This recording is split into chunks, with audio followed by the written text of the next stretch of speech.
All right. I guess we're live here. Let me see.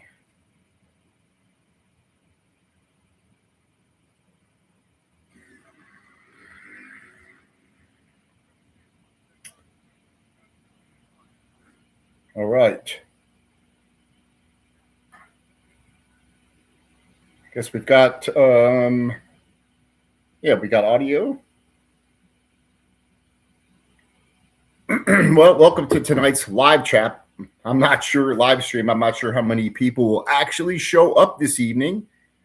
Tonight's topic of discussion, and I'll also be sharing some of recent vinyl purchases I've made and some CDs that I've recently purchased. Talk a little bit about those.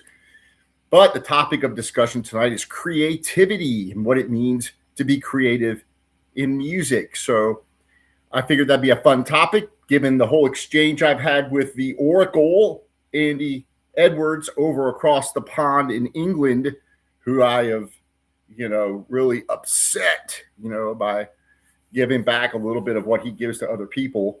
And I made the rant video, which was a rant video for a purpose. It was to be a bit provocative.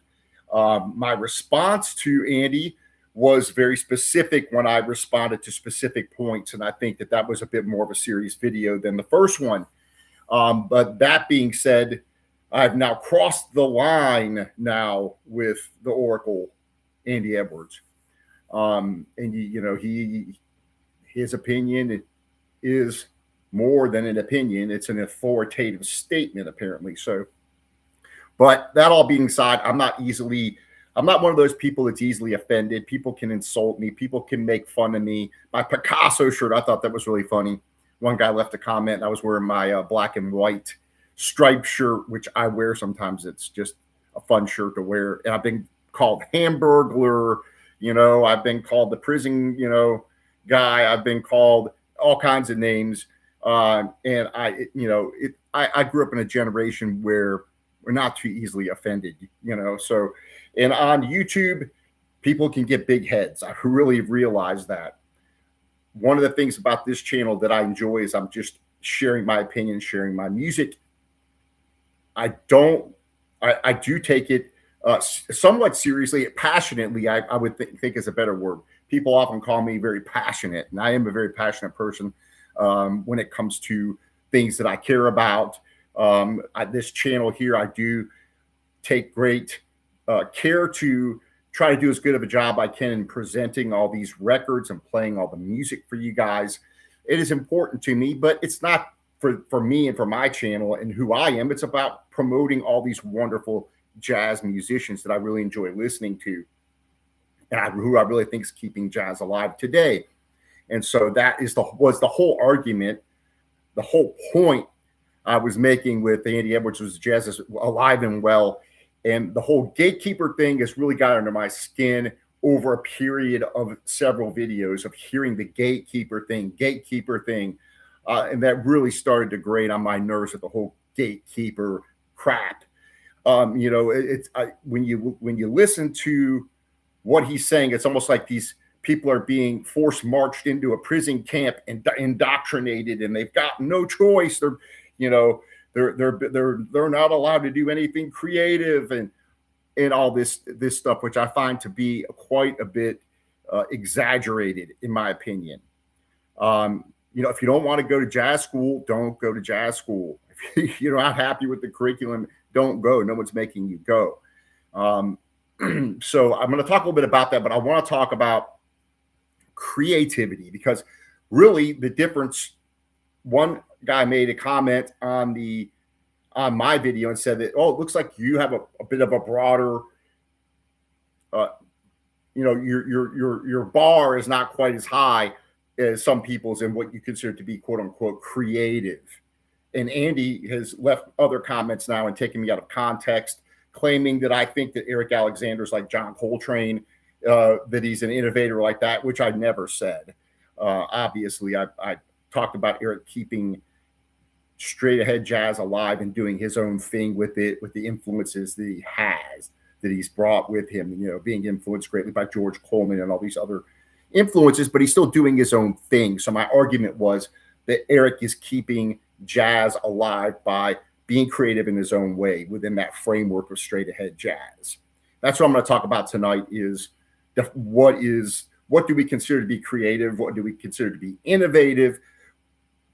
Music is largely subjective, right? So that's the beautiful thing about music is I can listen to something and say, man, I really like this. This is an art piece of art for me. Somebody else can go listen to it and say, this is garbage. I don't like this. This is, terrible. That's the whole kind of fun of it. It's the whole beauty of music is that it can talk to so many of us. It can speak to so many of us in different ways. Music, I can listen to the same song or the same tune that you listen to, and we can each take away something a little bit different, even though we're hearing the same thing being played. So in my recent exchange with Andy regarding the topic of jazz as a living or dead genre, an interesting point of contention came up on what we consider to be creative. And one of the comments regarding my statement was about Frederick Goulda, the great controversial classical pianist, being creative when he plays his classical pieces, because Andy had made a statement that, you don't go to the world of Mozart to be creative, which I find to be an absurd statement. Because you can be creative within classical music, and it's much more difficult, I think, to be creative because of the framework that you have to work with, but you can still be creative. And the commenter on my video, he said that my idea of creativity was much lower than what his was or what Andy's was. And I said, I agree. But Andy also left a comment on my channel, and he said the following, because he is, by his own admission, when I was on his channel, he admitted he didn't listen to a lot of modern jazz. And so the interesting thing is, how can you even begin to talk about how jazz is dead when you don't even listen to a lot of the new albums that are coming out? And so he left a comment, because I left a comment on his channel talking about that he doesn't listen to. I recommended to him several albums, right? And so this is the comment that he left. I thought it was interesting because it caused me to go back and think about how I think about creativity. So I don't look at all these things, these exchanges and stuff, even though I kind of have fun with them. I kind of be provocative at times. But what I learned from them, and I started thinking about it, what's my difference in what I consider to be creative versus his or other people's, because we all have our own opinion, right? He says this. He said, I've listened to the albums you used as examples, and I gave him like at least 10 when we had the discussion, and I've left other recommendations. But he said they sound tired and derivative like most contemporary jazz, okay? So that's his opinion. They're perhaps more competent than any jazz ever recording, but they sound safe, is what he says. He says he likes Micaiah McCraven and Hiromi and Lewis Cole, but I think the jazz world don't accept them as jazz, which I think that's ridiculous too. Bad, Not Good were great and tried to take the elitism head on. Brad Meldau's a compositional genius and does make artistic statements, but I'm describing a cultural trend. Okay, fair enough. He goes, I think your version of creative is different to mine. You get it confused with competence, is what he said. That's what he left on the channel.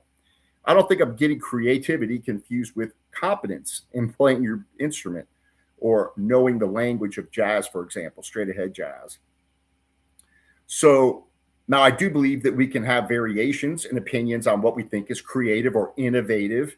And I don't think Andy and I are ever going to agree on that. And that's absolutely fine. And I know I've crossed the line again with Andy. I've insulted him. Okay.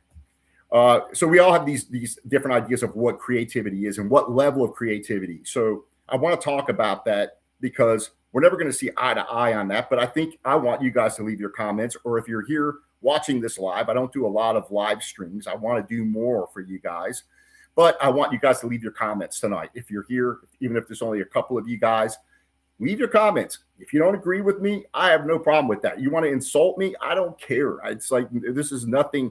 Again, I'm not easily insulted. I'm not easily offended. I can, whatever. So what I want to talk about is the problem is in applying a definition for creativity, right? So creativity is broadly defined as what? The ability to produce or use original and unusual ideas. And jazz to me is one of those genres that is probably the most open for creativity, because just in any improvisation, even if it's in straight ahead jazz, it can be creative. Um, we can get more specific in the definition of creativity and say it's the ability to make or bring into existence something new, whether it's a solution to a problem, a new method or device, or a new artistic endeavor, right? But the problem is in applying the definition. So, and largely, that's going to be a problem with your experience on what you've listened to. And I want to talk about this because you can apply creativity in a very strict manner and say, oh, that's been done before. He sounds kind of like this guy. That's not creative. That's just interpreting something, which is what was said about kind of Frederick Gould, which was much more than an interpreter. He was actually very creative in the confines of what he was working in. But even people considered Frederick Gould to be playing jazz stuff during some classical compositions, which they were completely upset about. So when we talk about whether or not a genre is dead or alive, it's kind of ridiculous in my opinion, because I don't even think classical music is dead. In fact, I just reviewed this album not too long ago. These are all new classical compositions, and they're absolutely brilliant. And a brilliant pianist is playing them.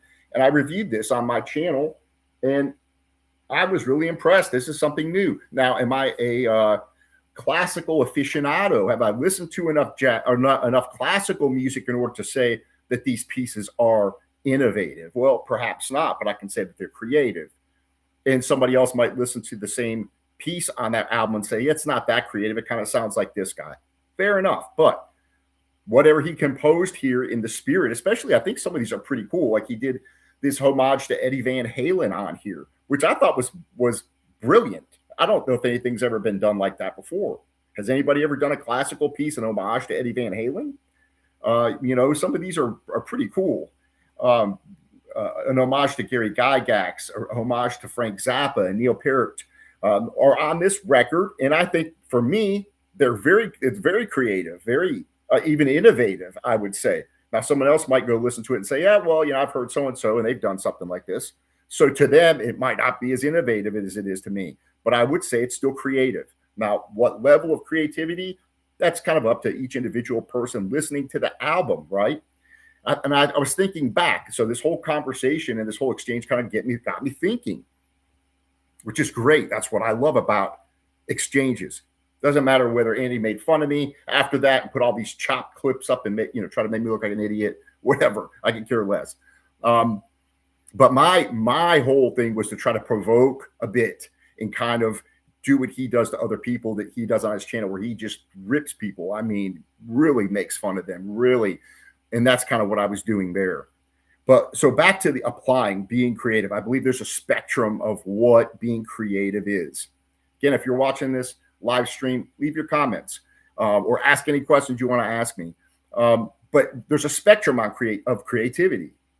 And so I believe that what qualifies as being creative is going to be up to different individuals. Because I remember I was watching MTV when I was a kid. This is a perfect example. I don't remember what band it was, but this guy was playing a slide on a guitar. I was like maybe, I don't know, 15 years old or something. I watched it and I grabbed my stepdad. I'm like, look at this. Look at this guy. He's playing this slide thing, man. That's so innovative. I've never seen anybody do this before. And he looks at me and he goes, blues guys have been doing that forever. That's just blues stuff with the slide. Nothing to see here. So kind of making the point that it's based on your experience and your listening experience on what you consider to be kind of creative, right? For me, listening to that, I was completely blown away. I'd never seen anybody take a slide and play it across guitar strings at that point, right? Of course, I'm a kid, I'm learning. But my point is, you might get a young person now that goes and listens to something, this brand new band, man, listen to this.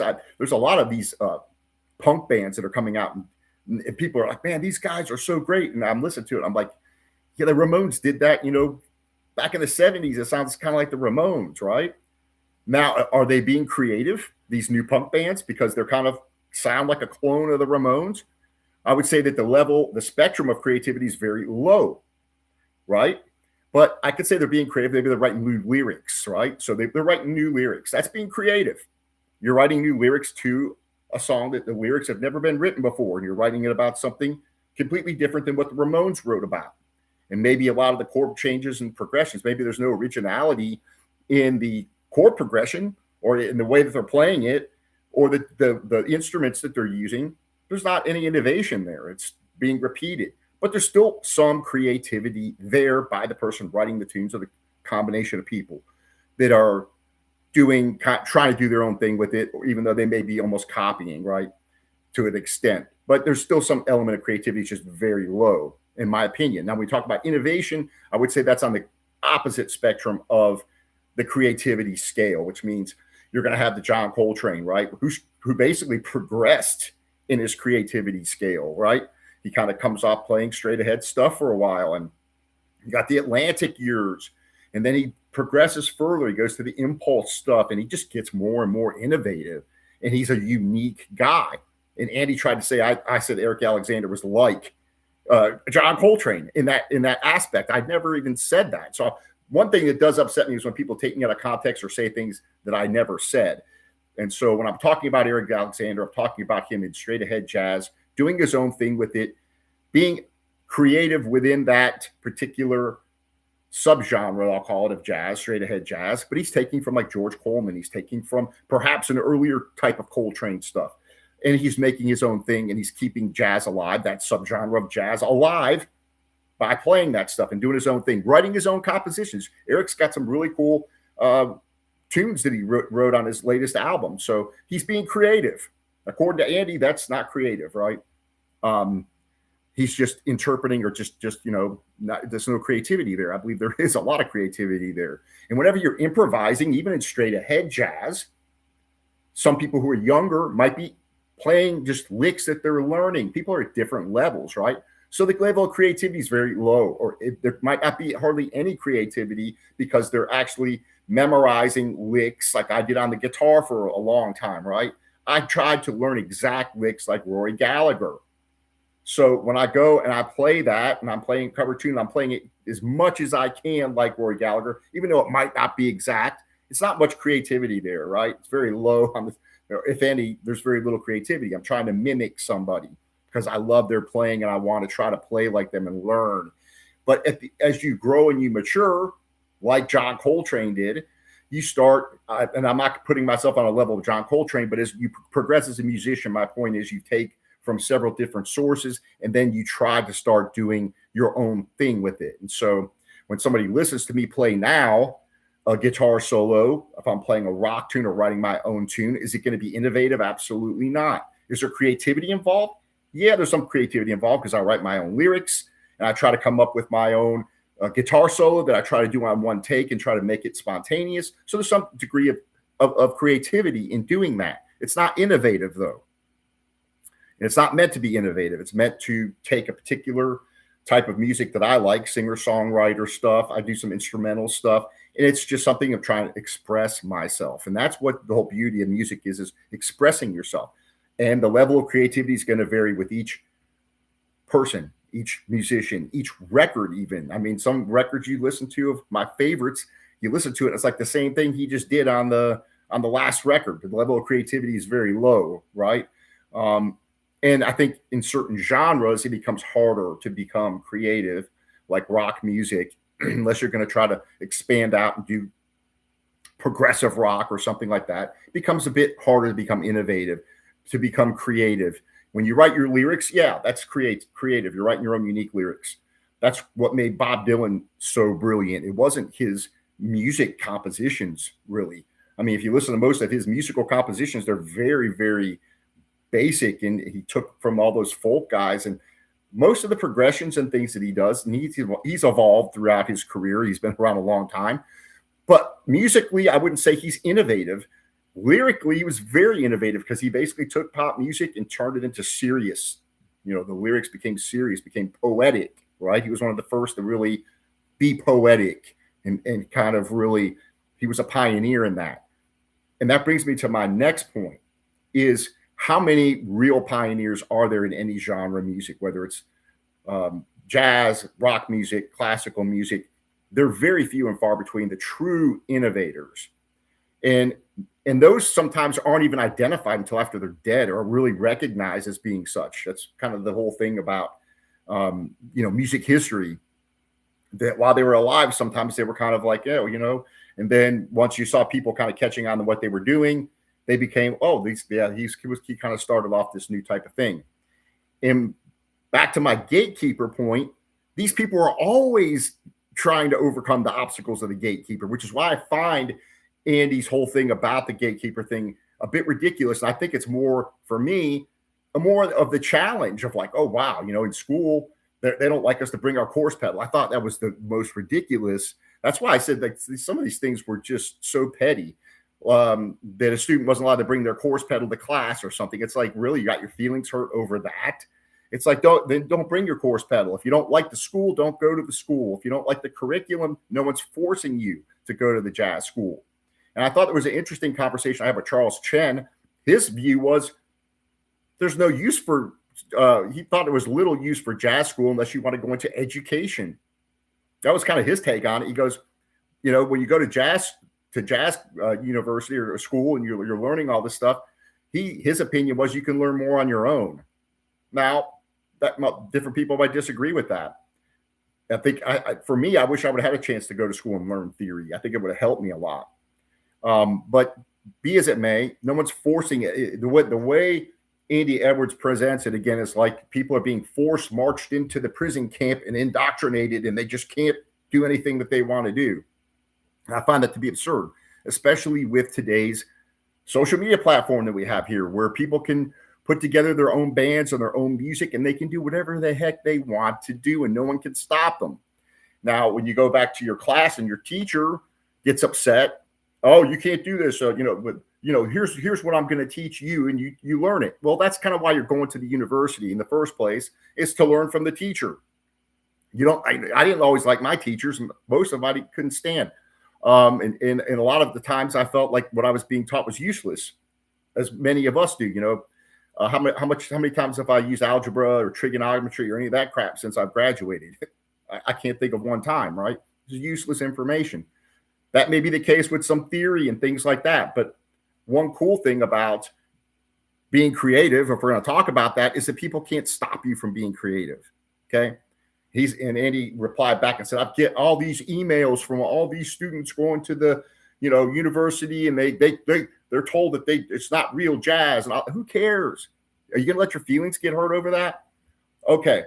So you can be on one side of the spectrum, which I think Andy's more on that side of the spectrum, where it has to be innovative in order to really be considered to be creative. Because I mentioned Frederick Goulda, who I believe to be very creative, even in the realm of playing the classical pieces. Even though at times he was trying to be the pure interpreter of Mozart, people were listening to it saying, he's playing it different than these other guys that came way before him who been playing Mozart forever. And they were the real interpreters. So there's some level of creativity in all these endeavors. It's just whether or not it's this much creativity or way on this scale being an innovator to where you're a John Coltrane, or you're a Sun Ra. I mean, how many people are like Sun Ra? If you learn about him, people thought he was freaking crazy. Well, that's not jazz, man. That's freaking way out, man. Now he's considered to be jazz, which is kind of interesting, right? How these things develop. I find that to be intriguing. Some people at times, some of these things, they don't consider it to be jazz, and later on it's considered jazz. So that's also another evolving thing. So, you could get to a point where you become a curmudgeon, where you become like, I've heard all that before. There's nothing creative in what that guy's done. Or you can go on this other scale to where you think everything is really creative, right? I bend the note. If I play a Pink Floyd tune and I play the guitar solo different or bend the notes a little bit different during my guitar solo than David Gilmour did, does that make me a great creative genius? No. Am I being creative and doing something a little different? Yeah, but it's not innovative. It's not really original. It's just I'm putting my own little thing on it, my own little bit of creativity on that guitar solo. But I think that Andy would say you're just being an interpreter of that tuning. You're not being creative whatsoever, right? So you have these different opinions and levels of what you think creativity is. And so I do think that when you're a musician, you're trying to do something different. You're not always being original. And that goes back to my point on your listening experience. I can listen to a few albums of rock music and sit down on the guitar only have access. Maybe I'm just trying to use this as an example. As a teenager, when I was like 20 years old, how many albums had I listened to at that point? And I was playing guitar. You know, I back then I didn't have thousands of records. I had maybe, I don't know, 100 and something records, maybe. And they were different genres. A lot of it was rock music, but I only had access to that. That was what was played on my record player, and then later CDs or cassette players. As I grew up, I heard all these different albums, but in the grand scheme of things, I hadn't heard a whole lot. So when I played my guitar and played a song or even wrote my own tune, it was within that confines of what I'd heard, right? So my originality is going to be very limited, even though I might think I'm being original. Somebody else would sit there and listen to me and go, yeah, you sound like Jimmy Page there. Like, what have you been listening to? Yeah, I've been listening to a lot of Jimmy Page. I guess I sound just like him. And obviously, as a musician, you don't want to do that unless you're playing in a cover band, like, you know, then the level of creativity is very minimal because you're trying to duplicate and put on a show, a Led Zeppelin cover band, right? Or Tom Petty cover band, which I saw a fantastic one, by the way, not too long ago. They were fantastic. Sounded like Tom Petty, played all the guitar solos, pretty much almost like on the record. Not much creativity there. A lot of fun to listen to, right? So there, again, you don't have hardly any creativity there other than the creativity of putting together your cover band. But there's in the music playing, it's very, very on a small scale. Now, when you get somebody who changes the direction of a genre or creates another branch of a genre and kind of steers things in a complete direction, a different direction, like John Coltrane, I'm using him as an example, then you've got somebody who's innovative and is very high on that creativity scale and is kind of doing something that hasn't been done before, or it's a very, very taking something and twisting it and turning it into something where it's something that you can consider to be a different subgenre. And again, those people are very few and far between. But the whole argument saying jazz is dead because this isn't happening a lot, I think is a poor argument because, again, there's creativity in playing the New Orleans jazz. You can play solos and improvise things that Louis Armstrong never played. You could go to Louis Armstrong, and he was a big innovator, but why? Was it because of his technique on the trumpet? Somewhat, but he learned from King Oliver. So somebody hearing Louis Armstrong in his younger years would have been like, man, he's kind of a clone of King Oliver. He's doing a lot of same stuff King Oliver did. But then as he moved on, he became kind of the guy that invented more improvisational, on the records, the hot fives, the hot sevens. He started really developing that improvisational skill, and he was kind of one of the innovators on that. So he's going to be one of the few you're going to trace back to that. And there's not many of those guys. And there could have been somebody that we don't know about that was doing it that he learned from that never became popular. So that's another point. It's like none of us have access to everything that's been played. You know, I can always, the more music I listen to, the older I get, the more stuff, unless your memory starts going, I have access to a lot more than somebody who's 20 years old, unless they've really, spent 24 hours a day listening to music. I can say that I probably have more experience in listening to more music. And so perhaps Andy obviously has a lot of experience listening to a lot of music, except for modern jazz, which he says he doesn't listen to a lot of. So that would also say that you're going to be a judge of modern jazz when you only listen to this much of it and then say it's all derivative. You can make your own you can make your own decision about that. So let's talk about the curmudgeon and the idea, because I think as we get older, and I find this with myself, I'm guilty of this. As you get older and you've heard more music, you become less impressed with stuff. This again in the rock bands. It's again, I feel kind of bad for the rock musicians now that like rock music and they're trying to do something new. I feel bad for those guys. I think in jazz, it's a bit easier to be a bit more creative because you got more room to work. Even in straight ahead jazz, you've got more room to improvise and do things. Where the rock musician, if you want to play rock and roll, inspired by the 70s stuff, it's going to be really hard for those guys to do something original, right? It's going to be really hard. I feel bad for those guys. It's going to be hard to be innovative. Can they be creative? Yeah, but only to a certain point. They can write new lyrics. They can try to come up with some new chord progressions and things. But at the end of the day, it'll end up being something other than rock music the further you take it out, or a subgenre of rock music, right? Which is fine. That's what you want. You want development. But you don't have to do that. and people are going to want to go out and hear young guys playing rock music. So again, we can't go see these bands that are no longer touring and playing in rock music, right? So in order to keep that alive, the spirit of rock alive, you want people that are writing new rock tunes and playing kind of in that vein. Hopefully they're trying to do something a little bit different. Hopefully their guitar solos don't sound just like Jimmy Page. They're not ripping off those licks. Hopefully they're trying to do something that's more creative, right? But I think it's a much very narrower, there's much less room in a traditional rock band playing right now, writing their new music. It's much harder to be innovative or highly creative. Again, the lyrics are going to be probably the most creative thing you can do there. So in order to be innovative, it becomes harder in different genres. I think rock music, traditional rock music, is going to be very difficult. I think it's easier to go back and even with the old New Orleans jazz, or we listen to Wynton. That's a perfect example. You know, Wynton can play a lot of stuff, classical music. He can play bop, hard bop. He can go back and play Louis Armstrong in the style. But if you listen to it and he plays that New Orleans, go back and go listen to Wynton play the New Orleans stuff. When he first started playing that, he talked about how hard it was for him to be able to learn to play that. And that goes with the whole competence thing that Andy talks about. Being able to listen to Louis Armstrong and hit that high note, be able to play in that style, right? That becomes a competence thing. But once he starts getting his own tone and his own phrasing, and he starts taking that kind of music and doing his own thing with it, then that level of creativity comes into that. And again, it's difficult to become very creative on the high level of creativity within that confines of New Orleans jazz, because you've got such great players that have played that for so many years. But you can do it. And Wynton has done it. He's got his own tone. He's got his own phrasing. When you listen to him, you can tell that it's him playing that horn in that style, and he's got creativity there. So that level of creativity, we can disagree on what we think, how creative it is. That's beside the point. My point is that it is creative. There's a level of creativity there in what he's doing.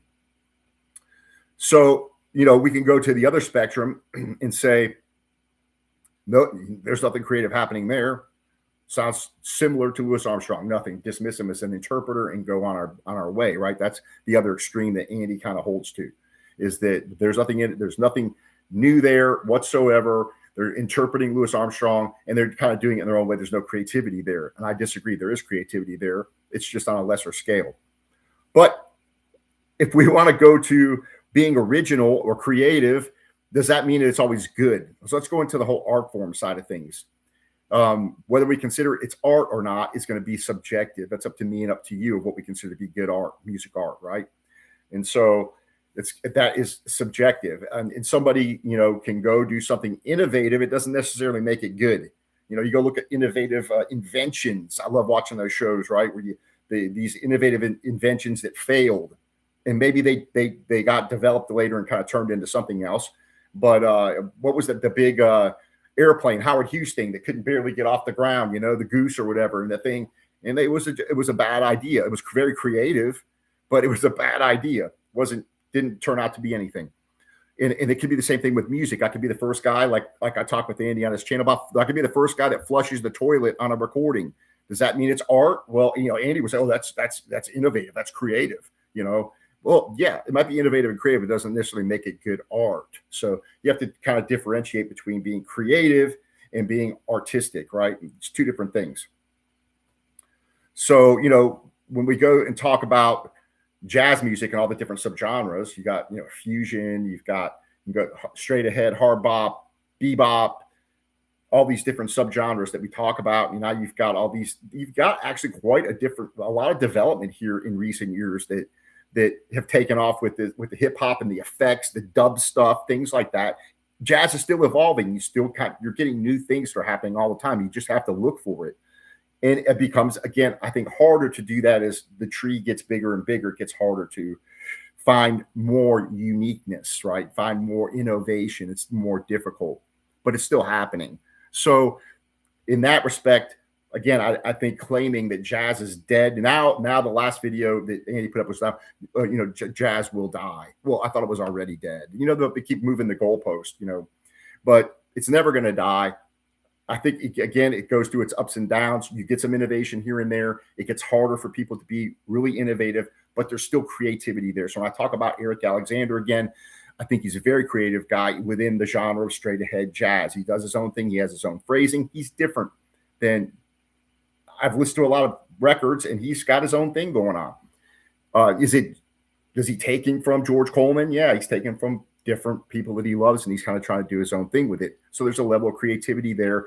And I want to see those different subgenres continue to go on with new people trying to do new things, even if it does become more repetitive. It doesn't bother me.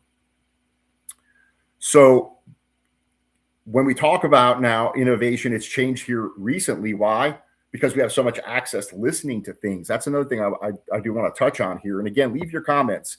If you just joined, I welcome you guys joining.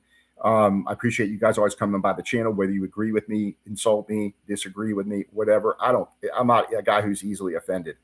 So again, I'm one of these people that, you know, I grew up in a time where we took it and we gave it back and we just whatever.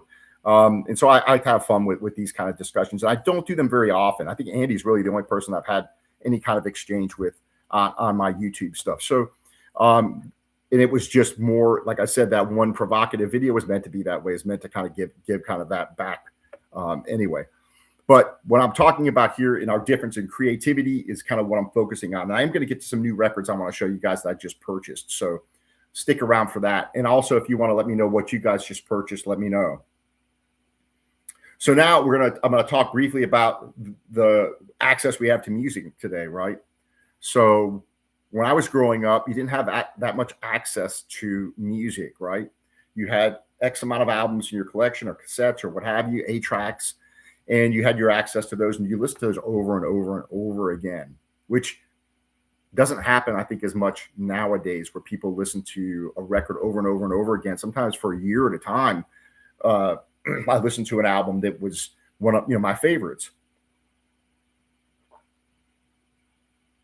And those became ingrained in your head and they influenced you a lot. I think that's with anybody. You have these influences from all these different people, and it becomes difficult to break out of that, especially if you like that music and you want to play that kind of music, which goes back to the point of what I was talking to Andy about. The gatekeepers can't make you play a certain kind of music. On the stage, yeah, they can throw you off the stage like they did apparently with Ornette Coleman, that I was wrong about, that I freely admitted. But so what? Those guys, Charlie Parker, my friend, that I did the documentary on. So You Say You Play Jazz, Jose Carr, he talks about how the guys would throw people off the stage, and they were freaking ruthless. I mean, he was telling me about this one guy playing a trumpet up there, and the guy running the jam session, man, the guy was playing the trumpet, and he took it out of his mouth, and he kind of looked, and that guy took the freaking trumpet out of his hand and is like, don't practice on my stage. You're blowing this whole thing up. Get the heck off the stage, right? These guys were ruthless. And jazz has the reputation of that, right? But that didn't stop these guys from being innovative, right? It made them go back and practice so that they could get up there and become a better musician, work on their technique so they can get up there and play with other people. And then they found other people that wanted to innovate with them, or they brought the innovation to other musicians and asked them to join them. That's difficult to do. It takes a lot of perseverance to do that. And I think that's something that is not these days. People, in my experience, this is my experience, they give up way too easy. Man, they give up easy on stuff. They meet a little resistance and they hurt my feelings. And man, don't let people hurt your feelings. If they don't like you or they don't want it, move on. Find somebody else. Don't get your feelings hurt. If you're going to school, you don't like the curriculum, don't pay for it. Or decide to take what the curriculum's giving you and use it and figure out how to innovate and do your own thing with the band musicians you're playing with at night or whatever you're doing.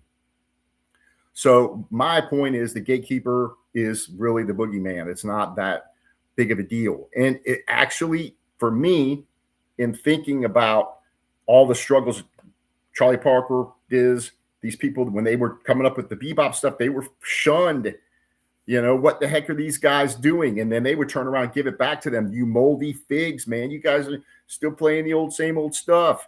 We're coming up with the new stuff. Those guys didn't give up. Those guys didn't run, the gatekeepers keep me getting up playing.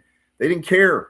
They got up there, they played, they learned that stuff, and then they went and did their own thing and got their own jam session, and they started doing their own thing. That still happens today, by the way. It's more difficult, perhaps, maybe, I don't know. I didn't live back then. Maybe it was just as hard for them. So my point is, you can't you can't let people hurt your feelings and then, oh, woe is me. The gatekeepers are keeping me from doing what I want to do. Oh, yeah, I got thrown out of the band. People get thrown out of bands all the time. It's like, fine, guy's a jerk. I don't like him. These or whatever. Someone went behind my back and complained and told me I couldn't play jazz. Well, if you're playing with the guy and he likes your playing, and someone goes behind your back and says that they don't like the way you play, and he takes that serious, then he's not too good on his judgment, is he? Because he liked the way you were playing at one point, and someone talked him out of having you in your band. So who wants to be in a band with people like that, right? With the whole creative differences, right? That's why a lot of bands couldn't stay together for very long, like the Police, right? A lot of creativity there. They were doing something really cool. Some people might go back and say the Police weren't creative. They were taken from all the punk stuff, man. There's nothing there creative. So we have our different ideas of what we consider to be innovative, creative, what level on the creative scale we consider these bands to be, or these musicians to be, where they are on the creativity scale and where they are in their career. Again, it's easy for us to go back and read history and look at or collect the catalog of John Coltrane and go through and start at the beginning when he was kind of almost copying the people that came before him, and then kind of growing and doing his own thing. And he kind of, man, took jazz in a new direction a couple of times, So yeah, you have to be cognizant and aware of that. Otherwise you become a curmudgeon. You become where you're one of these guys where everything's been done before. There's nothing new going on, no creativity, blah, blah, blah, blah, blah. And there really is. There's some really cool stuff going on that jazz is kind of branching out. Again, it gets harder to do. But now to the point that I wanted to get at, I made some notes so I wouldn't forget some of the things. On Frederick Gould, I wanted to go back to him very quickly. And again, I was talking about classical music earlier, and I referred to this wonderful album here that are all new compositions. And again, you got a really cool tune on here. I reviewed this record and played this for you guys. If you didn't see it, I recommend going back and checking it out. But there was a really cool homage to Eddie Van Halen, and the pianist on here, Holly Rothfeld. It's incredible, but it's something very unique, right? So the creativity is still there in classical music. Classical music's not dead. And neither is jazz, and now there are these subgenres of jazz. So let me talk about, because I thought there was an interesting quote on Frederick Gould that I wanted to read, and it was from an essay that I found by Alexander Carpenter. I thought this was kind of interesting. It's called Eccentric on Gould and Goulda. So he was writing an essay on the commonalities and differences between Glenn Gould and Frederick Goulda. And he writes this: opinions about Goulda, as one might imagine, are decidedly polarized. While he celebrated himself as the most important creative musician of the second half of our century for rescuing music from high modernism, what he derided as the dead end of dodecaphony and other unworldly music and misanthropic practices, he was heralded in his obituaries, because he faked his death. What a character this guy was. He put in his obituary one of Austria's most foremost classical and jazz pianists. He was also criticized during his lifetime as being a terrorist pianist. His genre-bending, non-traditional, highly provocative approach to music and performance. He was regularly described by critics and commentators as a boundary crosser who openly courted controversy. Austrian music journalist Herbert Hofgartner has perhaps best captured the essence of Goulda's divided reputation by describing him in a recent article as a wild philosopher who expanded musical geography. Critics of Goulda's classical recordings accuse him of treating art music as though it were jazz, classical music. His recordings of Debussy have moments of jazz vamping in it, which is my point of being creative, being able to play classical music. He was derided for it. Didn't stop him from doing it. Damn the torpedoes. He would get up there and he'd do it. And now he's hailed as being a great, one of the greatest classical pianists ever. But back then, when he was doing the Debussy piece, And, oh man, what is he doing? He's doing some jazz stuff. We haven't heard anybody do this. That's my point. He was being creative within the jazz realm. Okay, where Andy was like, "Oh, don't use Goulda to criticize my point of view because Goulda was nothing more than an interpreter. No, he's much more than just an interpreter." So, does Goulda in his classical performances qualify as being creative? Yeah, obviously, many classical pianists thought he was more than creative, very, very innovative in some cases. When he's playing a Mozart piece, he thought of himself, though. Here's what's interesting. A lot of musicians that are innovative oftentimes don't consider themselves to be innovators, which is another interesting thing that I find when Andy talks about his playing. He was so worried about what I thought of his playing. I don't really care. He seems to like he's a very competent player, and what I've seen him play and heard him play, fine. But whether or not you start thinking of yourself as being an innovator and start focusing on that, I think there weren't too many of those people that were the innovators that thought that way. Maybe some of them did, and some of them were really putting that effort to really do something different. And that's fine. But I think some of these guys kind of stumbled into it. They kind of started doing this, and they just started kind of taking the influences, and they were geniuses, and they just started morphing it and came up with something really cool and something unique. And there's not that many people that do that. So I think, when we start trying to, there's who's the innovator now? I believe Brad Mehldau was an innovator. Modern innovator. He's got his own sound. He kind of steered jazz in a little bit of a different direction. Is he as innovative maybe as Coltrane? Probably not, but he's got his own thing, and he kind of steered jazz into kind of a new direction. So a lot of these innovators, in my opinion, they didn't really look at themselves as being, innovators. And a lot of them were just they had such a creative mind that, as we would say genius, that they were just naturally kind of did it, and they were, again, most of them were met with opposition, and they didn't quit. That's why they were innovators, most of them, because they were just so persistent. Even if people like, you can't do that, that's not jazz. The gatekeepers tried to throw them off the stage. They went back, they learned it. They figured out how to play with those guys on the stage if they wanted to play that straight ahead jazz. And then they found bandmates. They went to the loft. They started playing all this crazy free jazz. And those at the time, the free jazz loft scene, man, these guys are crazy. That's not freaking jazz. You got a bunch of guys sitting around playing crap that just comes to their mind, and nobody can repeat the freaking tune, right? That wasn't considered jazz. That's like a bunch of noise to some people. Now we can sit back and say, wow, those guys were pretty cool. They did some really cool stuff. And admittedly, free jazz is still hard. Some of it's very hard for me to digest, even though I just did actually coming up on Tuesday, you're going to see a review of this album here, this Darius Jones album, which I think is brilliant, by the way. So I did a reaction video to that'll be coming up on Tuesday. I think it's brilliant and very creative. And but somebody else might listen to it who's listened to more free jazz than I have, and they might say, well, that's not that creative. He did strings there kind of like this album. So I dismissed that as being creative, right?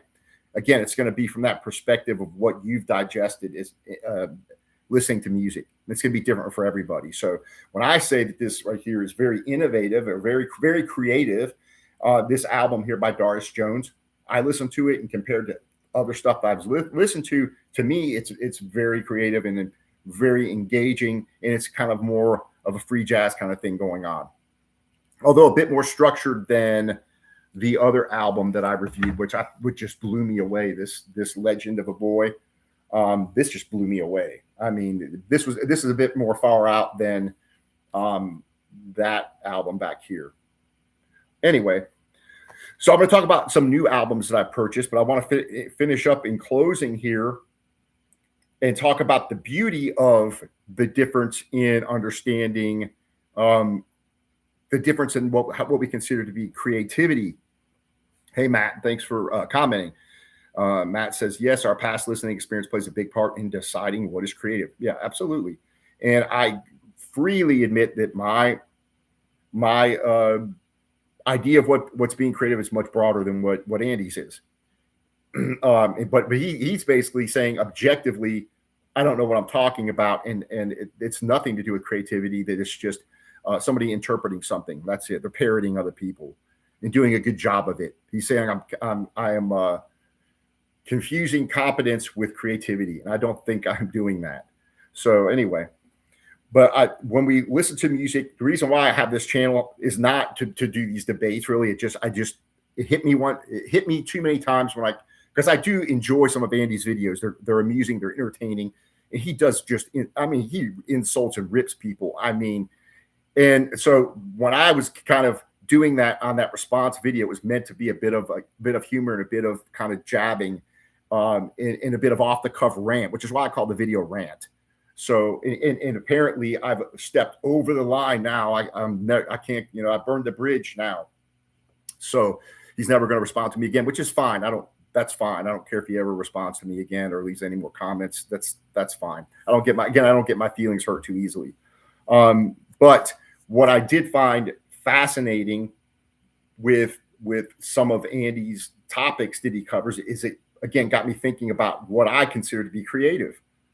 And again, it's going to be different depending on our listening experience, which again, Matt in the comments section just pointed out. So again, I think the beauty though of this is that we can each enjoy music. This is the real cool part of what makes music special and why I have this channel. And it's that we all have our own perspective and we all have a way of how that music speaks to us, right? And whether we consider it an art form, which I think is a whole nother discussion to be had, is aside from the creative side of things, what do we consider to be an art form? Because someone can be really creative and create a bunch of crap. Like I was talking to Andy again on his channel about toilet flushing. I could be the first guy to flush a toilet on a record. Doesn't mean it's going to be a good piece of art. It might be creative. It might be unique. Is it innovative? Well, it depends on whether anybody else thought it was a great idea and started doing toilet flushing on a record, right? And man, this guy was the originator of flushing toilets on the record. He's making an exaggeration here for a purpose, and that purpose is being quote unquote creative is not always good art. What makes good art good art? That's a good question. And what Andy says, it doesn't matter if you like it or not. It doesn't make it good art. In my opinion, yes, it does, because when that music hits me and speaks to me, that's art. When I look at a painting on the wall and I'm like, wow, that's a really cool painting, that's art. If I look at something on the wall and I can't tell what it is, somebody might find that art. Wow, that's abstract. That's really cool. The colors they did on that. I might look at it and be like, that does nothing for me. I don't want that piece of crap on my wall. It's not art. It's subjective. Art is subjective what we consider to be art. And what we consider to be creative is based on what we've heard before. So it can vary.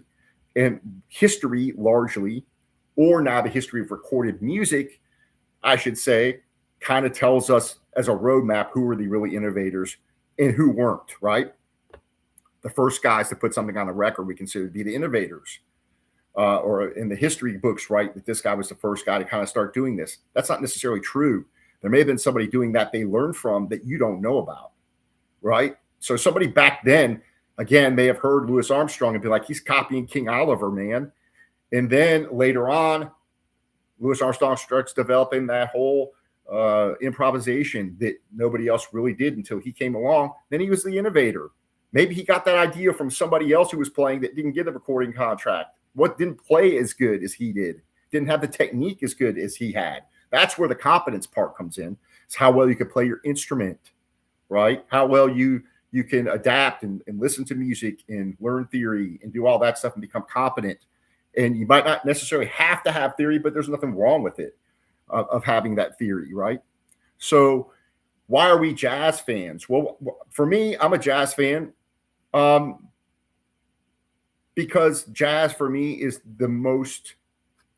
it offers the most opportunity for creativity, in my opinion. Some people are writing a lot of interesting classical music that it's pretty creative for me. I'm not as well versed in classical music. There's a lot of modern classical music I know nothing about. So, when I listen to a new classical record like the one I showed earlier, to me, that's creative and new.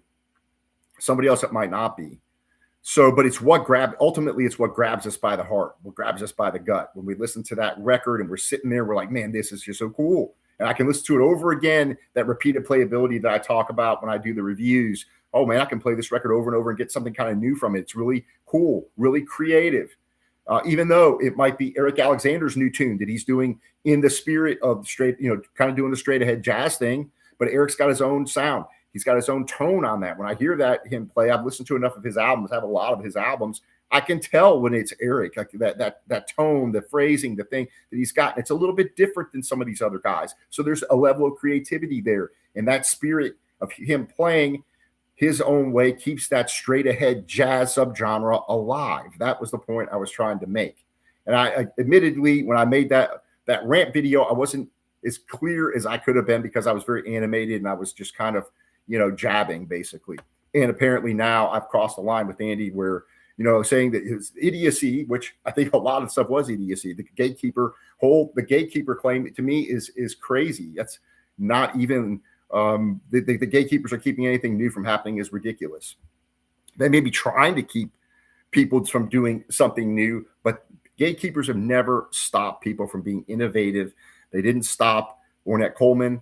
They didn't stop Charlie Parker. They didn't stop, a lot of people. They just got thrown off the stage that night and they didn't get their feelings hurt and they went back. If they wanted to play with them, they learned that style and went and played with them, but then they went and did their own thing.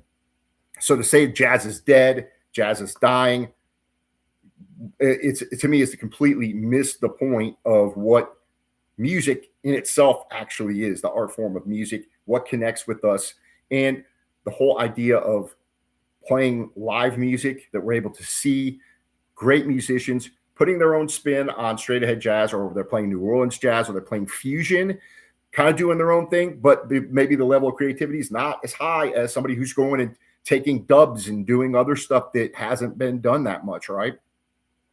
I listened to that dub sextet. I did a review of that, and I thought it was fantastic. They were doing a very slight bit of dubs and effects and things in there while those guys were playing live on stage. I thought that was really cool, and it's been done. That's been done for a little while, but it's relatively new in jazz, right? And some people would say, "Well, that's not jazz. They're dubbing on. They're doing effects and stuff." It's not going to stop these guys from doing it. They got a record out. They're doing it, right? Where previously people would be like, what are these guys doing? They're putting effects on the trumpet, man, while they're playing. We can't have that. And somebody who's playing in a straight ahead jazz band doing their own thing, kind of taking the Ornette Coleman, not Ornette Coleman, taking the George Coleman or these different guys that are trying to stay in that kind of thing, and because they love that kind of music and they love taking that and kind of trying to do their own thing with it. There's nothing wrong with that. It's just not the same level of creativity, and there's really no innovation in it. And that is true. Eric Alexander's not trying to be an innovator. He's trying to play in that straight ahead stuff. He's trying to do his own thing and put his own spin on things. And there is a level of creativity there, my point. So when we talk about jazz is dying, that's a ridiculous statement. That's why I was so animated in that video, because I keep hearing that over and over and over and over on his channel, and you can't get a word in. And I went on his channel. I tried to have the civil discussion about it. He kept he's kind of somewhat aggressive on his channel, which he told me he was going to be. I have no problem with that. Again, you can't hurt my feelings very easily. I grew up in a generation that we just don't, I don't get my feelings hurt very easy.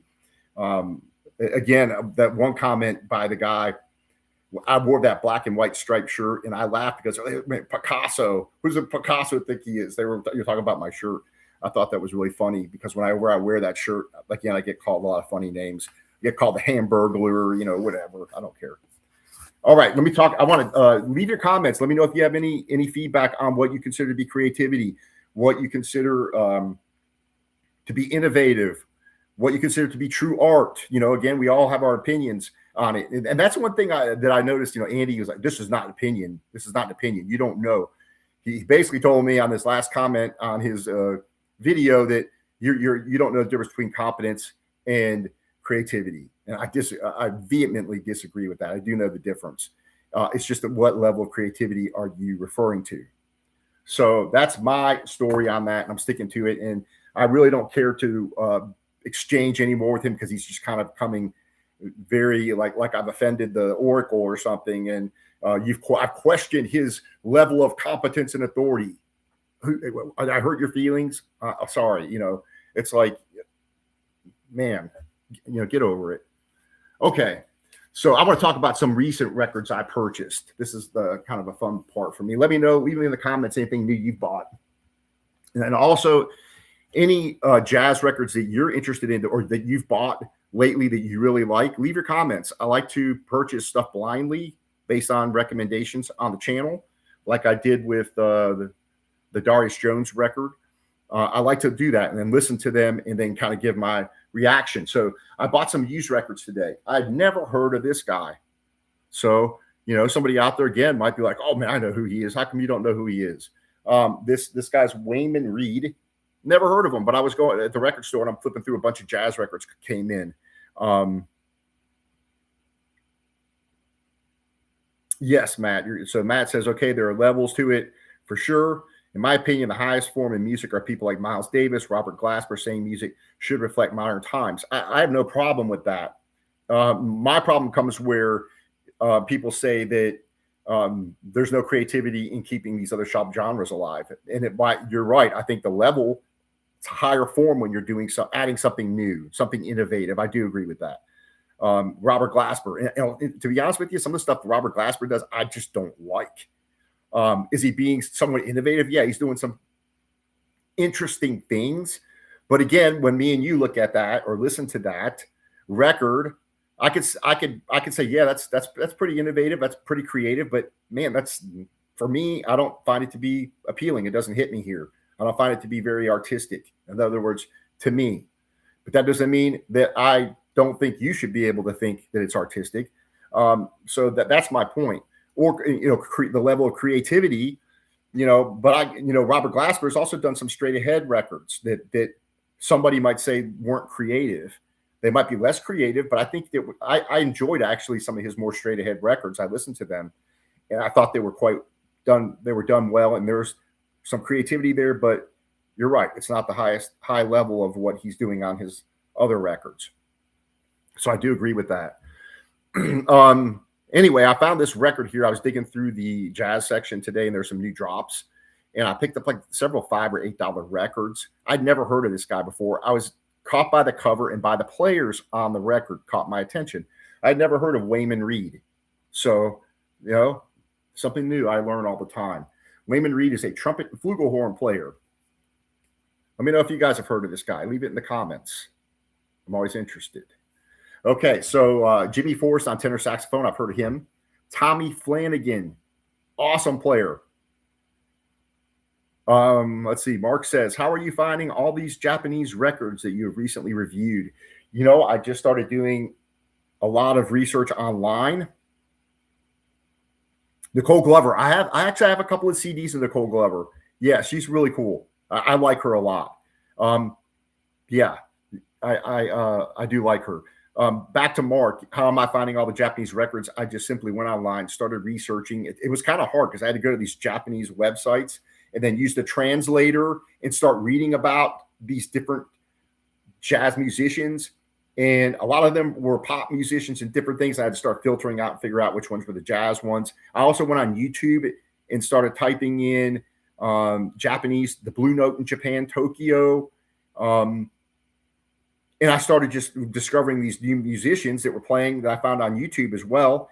And I started looking up their albums. And so that's how I kind of came across a lot of these. And then some of these other ones, when I discovered the whole J-Jazz stuff on the BBE label, that really kind of opened the door for me to a lot of Japanese jazz, even people who are currently playing now, like Takeo Moriyama.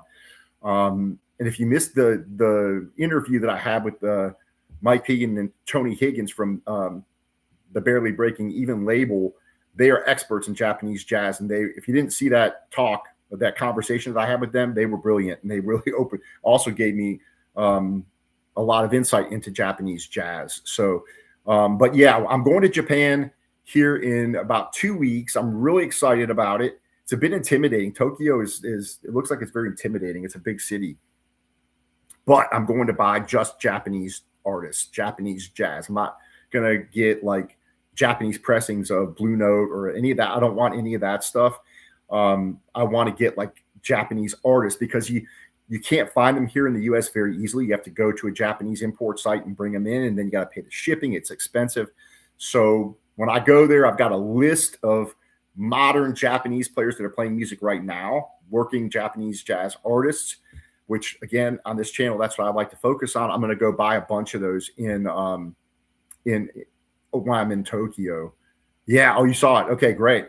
Yeah, the J Jazz albums are fantastic. I'm going to show you a couple that I just actually got in. I haven't even opened yet. I'm still buying them. I don't have them all. Anyway, you have this album here. I thought I just got through listening to this, by the way. It's really good. Pretty much straight ahead jazz, but Tommy Flanagan, that dude is just freaking so awesome. His own voice, his own style, brilliant. So I really enjoyed it. Keter Betts on bass, I haven't heard of him. And then Bobby Durham on drums, I've heard of him. So this was a cool album, $5. Record's in beautiful, it's like brand new. And when I saw Tommy Flanagan on here, I was like, it's probably not going to be too bad. And then it had this really cool booklet inside. So I'm going to show you that. Yeah, I do like Nicole as well. I think she's got her own voice, and I do like her. So here is the booklet that comes inside this record, which is kind of cool. It's got actual music inside of it. And anyway, for $5, I picked this up. I always like getting stuff like that. That's kind of my guilty pleasure. I always say that I'm not going to buy any more used records, and I run across it. I'm like, well, $5, you know. I bought Sam Jones, and this dude's a great bass player. And this was a OJC release. And I have not listened to this, but you got different players on here like Cannonball Adderley, Ron Carter, Jimmy Heath, Wynton Kelly. So it's like, I think it's like a compilation here. So I bought that. That was I think this was like $5. So I bought a Count Basie album. I'm always kind of a sucker for some of these old like Fontana records. This was like $6, and the record was in really nice shape. The cover's a little, these flimsy covers. But I bought this. I like Count Basie. I like listening to the old stuff too. I'm going to show you a couple of the J Jazz ones in here in a second. I also got the Gary Burton Quartet, which I didn't have this. And I don't have a ton of Gary Burton. So even though I know who he is, and I've heard him on a lot of different albums with other people, I don't have a lot of his own albums. And Gary Burton Quartet with Eberhard Weber. It's called Passengers. I have not heard this. This was $8. The record's in beautiful shape. The cover's in pretty good shape. So it's got Pat Metheny on it. So I was like, I'll give it a shot. I haven't heard this. Might be pretty cool. So let me show you some of the J Jazz stuff that I got. And I also picked up some CDs here as well. I picked up this J Jazz album here, which is really cool. This is called Earth Mother. And this is a J Jazz release. I picked it up. I didn't even listen to it. I just bought it. And I listened to the first tune. The first tune was kind of not, it was kind of a bit of repetitive, the first tune. And then when the second tune kicked in, it's just freaking awesome. So this is a really cool album. I recommend it. I haven't really been disappointed with any of the J Jazz releases from the BBE label. I got two in that I haven't even opened. So I wanted to pick these up while these actually came off of Amazon, and they were a little bit cheaper than getting them other places. So I grabbed it when I saw them. This Mal Waldron, Tira Masahino. I just got this in yesterday. I haven't even opened it. So I'm excited about listening to this. This was recorded back in 1972. So it's a reissue, but this looks really cool. I also picked up the other Takio Moriyama called East Plants. This is freaking awesome, man. We talk about a freaking cool drummer, intense, fierce. I reviewed two of his albums. I think either last year or the year before last, when I did several of those Japanese jazz reviews where I played the records for you guys of those. And man, this dude is just fierce. And in talking to Mike Peden on that conversation, he was talking about how he was just splitting sticks. He was like 80 years old, and they had a concert that he played in the UK. And Mike Peden was like, yeah, man, he's just like during the rehearsal or whatever, the stick pieces were flying, and he's just a fierce drummer. And it's not saying that every tune he plays on, he's just, beating the heck out of the drums, but He's a very, very aggressive drummer. And this album here, I've been listening to this streaming. I haven't opened the vinyl. It came in yesterday too. But I was listening to it streaming the last 2 days. I've listened to the record a few times over. And this is really cool. So Matt asks, name your top 3 jazz albums in the past 6 months. Man, that's always tough. Let me think about that for a minute. I really like that even though it was more straight ahead, I like the trumpet playing of where's it at? There's been several of them, that I really enjoyed. But the one that I kept playing over and over again, where is it at?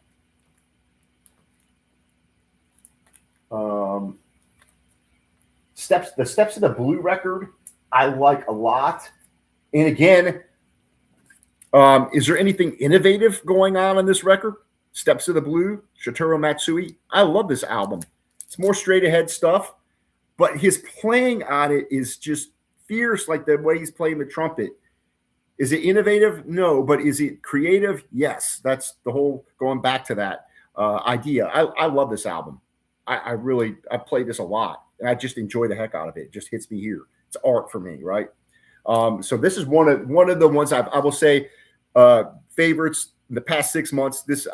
I did a review of this a few weeks ago. I've listened to this a lot, so I like it a lot. And the repeated listenability, I think, is high, even though it's more straight ahead jazz. But he does some cool stuff with like classical, merging the classical with jazz. He does that the Neapolitan dance thing, and you hear that technique of the classical, and then the band just starts to like gradually swing into the jazz thing. I think it's really cool. I think it's creative. Is it something that's groundbreaking, ground shattering? Perhaps not, but it's very creative and it's really cool. So this is definitely one of them. Sam says, for me and many other fans, Pat Metheny is one of the greatest jazz musicians. Excellent guitar player who has already played with some of the best jazz musicians. Young and yeah, you're right. The guy's incredible player, very creative player. There's some albums I like more than others with Pat Metheny. So am I a huge fan? I'm a fan, but I wouldn't say I'm a huge fan, right? But man, yeah, I would love to go see him live too. So that's really good. That's really cool that you're going to see him live. I definitely would be up for that. The guy is a fantastic guitar player, and he's got his own phrasing, his own sound. Very cool. I really liked this album. I've listened to this a lot. I was talking about people doing new things in jazz. Well, this is kind of new, doing the dub thing, the effects and stuff with the live instruments on stage, and you got a guy that's adding effects on the different instruments and doing that. I would say that's fairly new in the history of jazz, right? And I would say even fairly innovative, even though you can probably go back and find, well, these guys are doing something that, they did that, 10 years ago or whatever. Okay. But my point being is that it's not something was once, I would assume, wasn't accepted in the jazz circles as being jazz. I would say there had to be gatekeepers, had to be people that were like, you can't do that live on, you can't take that trumpet and start putting effects on it and doing this stuff while they're playing. You're screwing the whole thing up. Not so. And when I saw this is one of the ones I discovered online. I was searching around on one of the Japanese websites and I saw the cover. Let me show you the cover. Take the wrapper off. This is definitely one of the ones I'm really digging. This is probably another one of my favorite 3.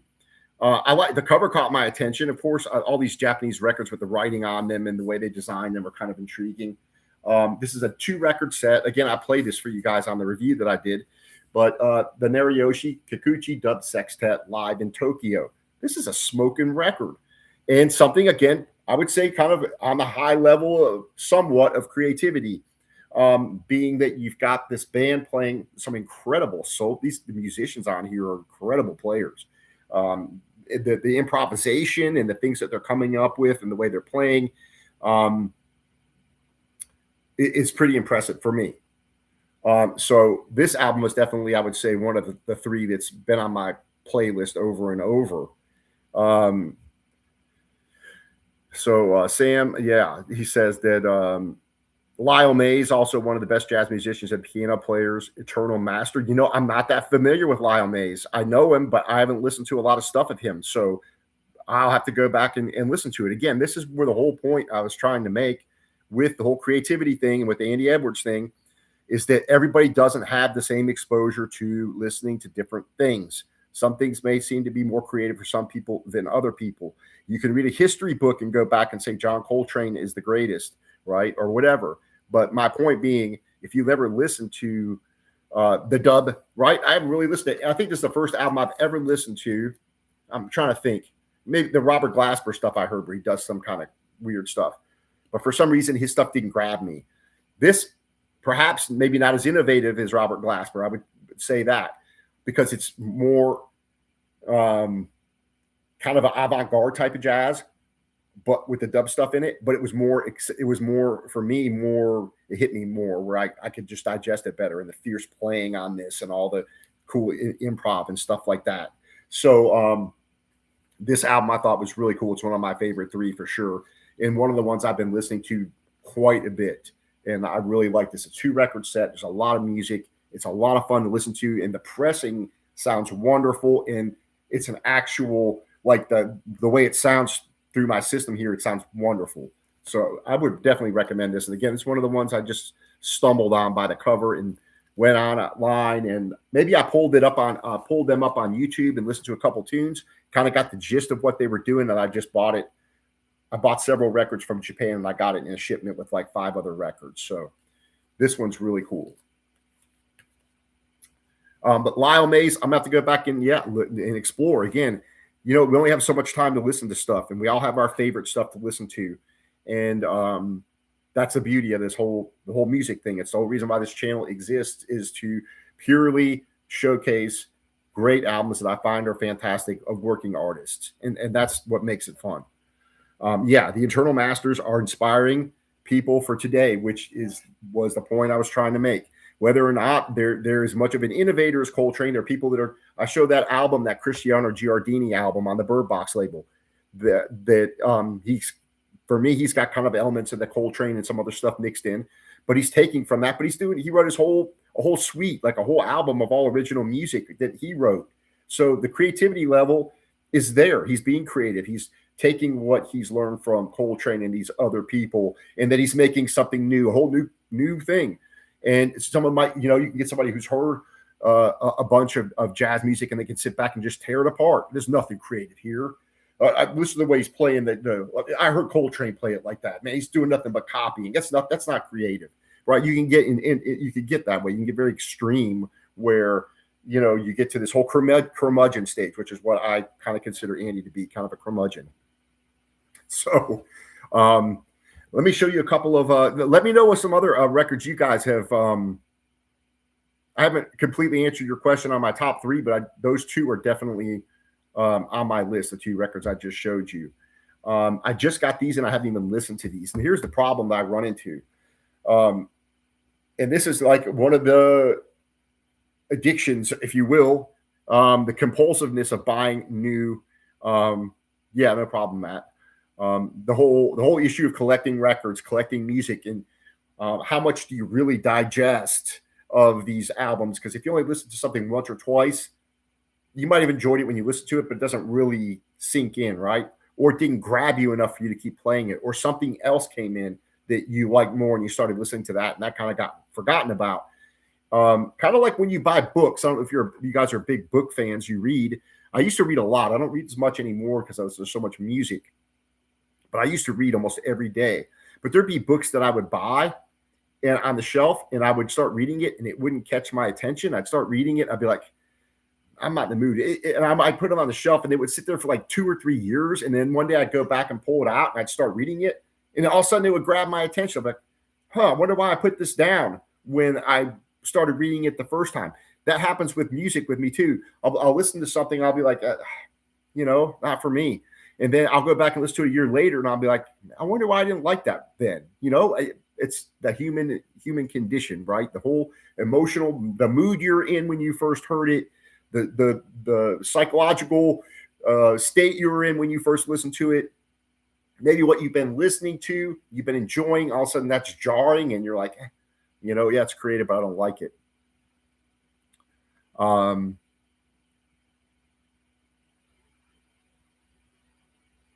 That's awesome. Thanks for saying that, Mark. I'm glad that you've found some from new music on the channel, and it's just a passion of mine. It's always been a passion. Yeah, it is. You're right, Sam. It is the universal language and universal peacemaker. And even if we don't all agree on what we think creative music is or great art is, that's fine. I've had people come on my channel and watch one of the reviews. Like recently, I did that. What album was it? Where is I do so many of them, I start forgetting. The Andreas Toffmark record, right? And it had Benny Bannock III on there, and I thought he did a great job of singing that tune. But I got comments, and people were like, "I didn't like the singing. I'm not going to buy the record or whatever." So we have different opinions. You didn't like it. I liked it. I thought it was really cool. It may have been a bit out of place compared to the rest of the record, but it worked for me. I enjoyed hearing him. I thought he was a good singer. Again, that comes back to the creativity thing. Is that album groundbreaking? No, but is it creative? Yeah, in its own box. Yeah, I have not listened to the new Pat Metheny record. I do have to go listen to that. It's just getting time to listen to all this stuff, and it's hard to get all these and to really, when I do the review, I like to, if I'm going to review it, I want to have listened to it a few times so I kind of have it, things to talk about, things to say. When I do a reaction video, it's just going to be pretty much me listening to it and just giving you my thoughts. But the Pat Metheny, I got to listen to that. Again, just a really creative guy. Now, here's something that would be interesting. Now, when we talk about these artists that we love, how many times do they kind of get stuck in doing the same stuff over and over, and what musicians keep changing is, that's always an interesting thing, with musicians. They get comfortable in kind of doing the same thing, and fans want to hear the same thing a lot of times. And this is more so, I think, with rock music than it is with jazz music. People are more accepting to having some variation in jazz, and for people kind of going out more now than perhaps, because I mean, even when Miles Davis did it, he received a lot of flack, right? Yeah, I think for the first time you heard the Pat Metheny record.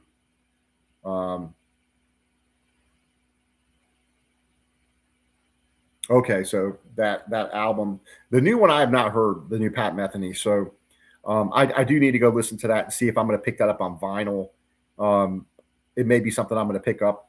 Right now, I'm kind of wound up in the whole Japanese thing because, again, I'm getting ready to go to Tokyo here soon.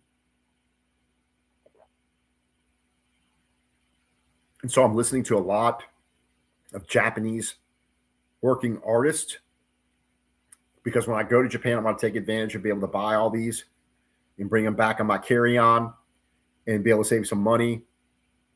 So that's kind of what I've been focusing on lately, which is why you saw several Japanese jazz reviews that I purchased. So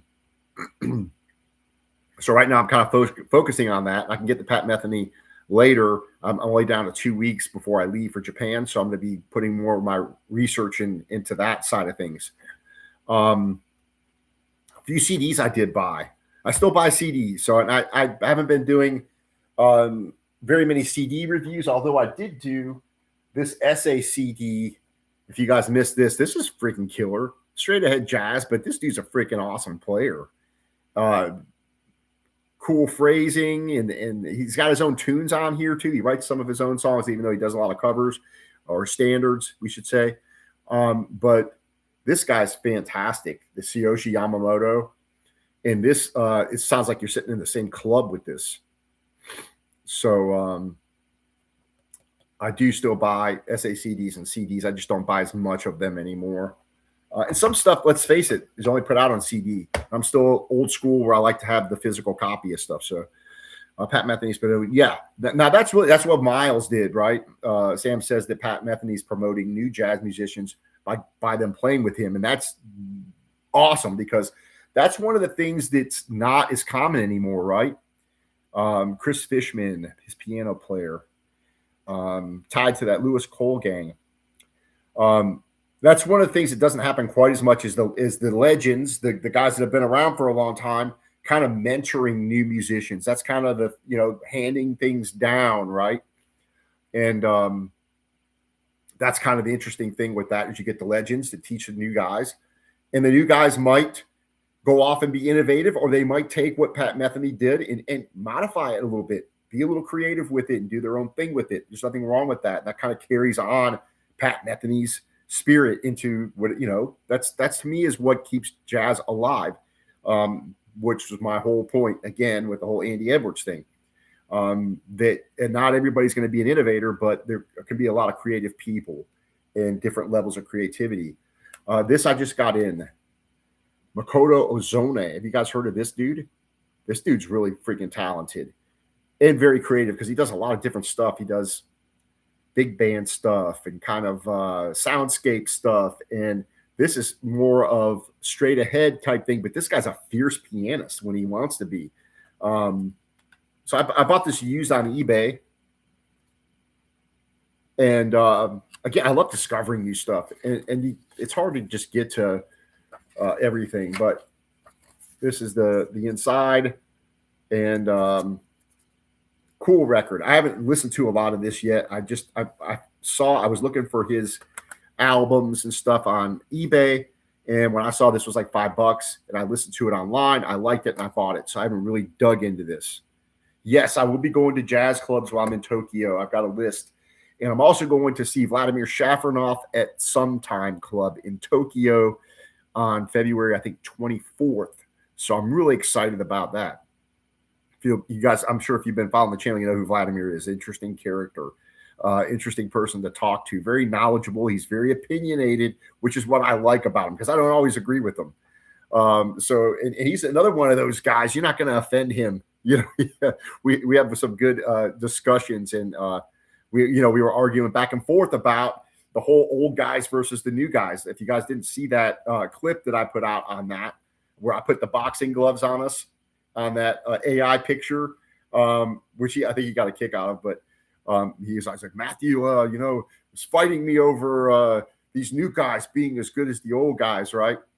And he's one of those guys. He doesn't listen to much new stuff, so he's very and to Vladimir's credit, that's where he gets all of his. He loves all that straight ahead jazz stuff and the Bill Evans, but he's assimilated all that stuff. And I would consider Vladimir to be very creative within what he does with his trio, Vladimir Shafronov trio, right? I'm sure that Andy Edwards there's no creativity there whatsoever. He's doing the same stuff that all these other guys did. And Vladimir would probably say, whatever, I don't care what you think. But when I listen to Vladimir play, Autumn Leaves, off of his first record is incredible. I don't know if you guys saw that review I did, or I did a review of that. And Autumn Leaves is incredible. One of my favorite versions of Autumn Leaves, Vladimir does. So there's level of creativity there. Did he write the tune? No. But he did that standard a certain way, and a certain way it just hit me, right? So there's a level of creativity there, not innovation. And again, Vladimir is one of those guys that doesn't care about being innovative. But yeah, to answer your question, I'm going to be going to several jazz clubs and jazz cafes in Tokyo. I've got a huge list. I'm never going to get to them all. I'm there for 11 days, and navigating that rail system and all this. This is a huge city. I mean, when I've been studying maps and Google and looking where my hotel is and how long it takes to go places, and I'm like, it's very intimidating to see how big that city is. It's like Tokyo's 5 times the size of New York City. It's insane. Oh, excuse me, I got a little cold. Matt says his favorite version of Autumn Leaves is Gonzalo Rubalcaba. What a fantastic player. I don't know if I've heard that version. Chick Corea is in attendance. I haven't seen that. I do love Gonzalo, though. I reviewed that record, the one with Ron Carter on this channel. I like him. He's a very aggressive player, kind of a Latin style. And yeah, I really like him. I think he's really creative too in what he's doing in that framework. Chick Corea, yeah, another guy that I would consider an innovator, a very creative dude that kind of created that his own style. Him and Keith Jarrett, those guys to me are incredible. Of course, they took things from other people that came before them and they modified them and then did their own thing with it. So yeah, I think those guys are very creative. I do love Chick, and yeah, I really was sad when he died. Anyway, yeah, I do love Chick Corea. Back to Tokyo. I don't know. Has anybody that's watching been to Tokyo? Any advice? Anybody been there? I don't know very many people have been to Japan. So I'm going to meet Vladimir over there for a couple of days. I'm going to see him at the Sometime Club, which looks like a really cool club. If you go look it up online, you can go to YouTube, type in Sometime Club Tokyo, and you'll see how cool. Like, it's an old club, and the band kind of sits down in a hole almost with the tables around it and everything. So I'm really looking forward to seeing Vladimir play there. That's going to be fun. And the jazz cafes, I'm really excited about those, to go sit down and listen to jazz, drink coffee, have a beer here and there. And I think that's going to be a lot of fun. And I'm going to try to see these Japanese jazz musicians playing in a lot of these clubs too, which I want to see that and experience that while I'm there. And then again, look for these records of working Japanese jazz musicians. And that's what I'm going to focus on purchasing for the most part when I'm there. Now, again, the whole shiny thing comes in when you go to the record store and you're flipping through, and, you know, you always have that compulsive, oh man, you know, I don't have this album. And that's going to be hard for me to not do, especially if it's a good price. I can only carry back so many records. So I've got a hard shell carry-on that I could probably fit 30 records in there maybe. It's going to be kind of heavy, but I can put it on the carry-on and bring it with me. So I got to be careful on how many I buy. I also do want to get some SACDs and CDs while I'm there. So it's going to be, yeah, I got to really watch myself. It's going to be shiny, a lot of stuff. The record stores are huge, 7 floors, records that are just jazz record stores. It's going to be overwhelming, I think. So I did buy a couple of Origin Records CDs that just came in, and I haven't even listened to them. I listened to them, I sampled them online, and I thought that these were pretty cool CDs. And the name of the musician, if you guys have heard him, Michael Deese, trombone player, does a lot of music of Greg Hill, but he also does his own stuff. This is a pretty cool record. I think this guy's a really good player. And I don't know a whole lot about him. I've just heard different things of him online on YouTube. And then I bought this one, which he does some music of Greg Hill. And so I bought these. These are Origin Records purchased. These are on the Origin Records label. For CD packages, I kind of like even though they're thin, you do have a lot of write-ups in here. So unfortunately, Origin does not put their stuff on vinyl. So that, I really hate that. So if you want to get any Origin stuff, it's always CDs. And again, they do a pretty good job with their liner notes and stuff. There's a lot of information on these. So, if you want to explore on their website, they do ship directly out, and they have sales and they're pretty good prices on their CDs. So if something you're interested in, I do recommend checking out the Origin label. And there's some pretty creative guys on that label that kind of do things that are out of the ordinary. Some of it I think kind of has a little bit of ECM stuff, a little bit. Some of the records are kind of mellow, which doesn't, that's another good point to make. When I listen to a lot of those ECM records that some people just love, these are freaking awesome. Sometimes I listen to them, I'm like falling asleep, right? I'm like, oh man, this is just, is it creative? Perhaps, I don't know. It's not engaging me, right? So again, that difference in creativity, that difference in the engagement, whether it was in an art to you, so that whole Andy Edwards thing, for me, it was fun. I enjoyed, the clash with him, if you would call it that. But now that I've crossed the line and burned the bridge, I have insulted him, and that's that. He's not going to tolerate that. So that's fine. But again, I learned something from him, even though he said he's not mad at me, he's not upset, not but sure acted upset. So, who are your favorite ECM guys, Sam? Just give me a couple of albums that you like. Because there are great musicians on there. I would not dispute that. I'm just saying a lot of those records put me to sleep. But what are your favorite ECM albums?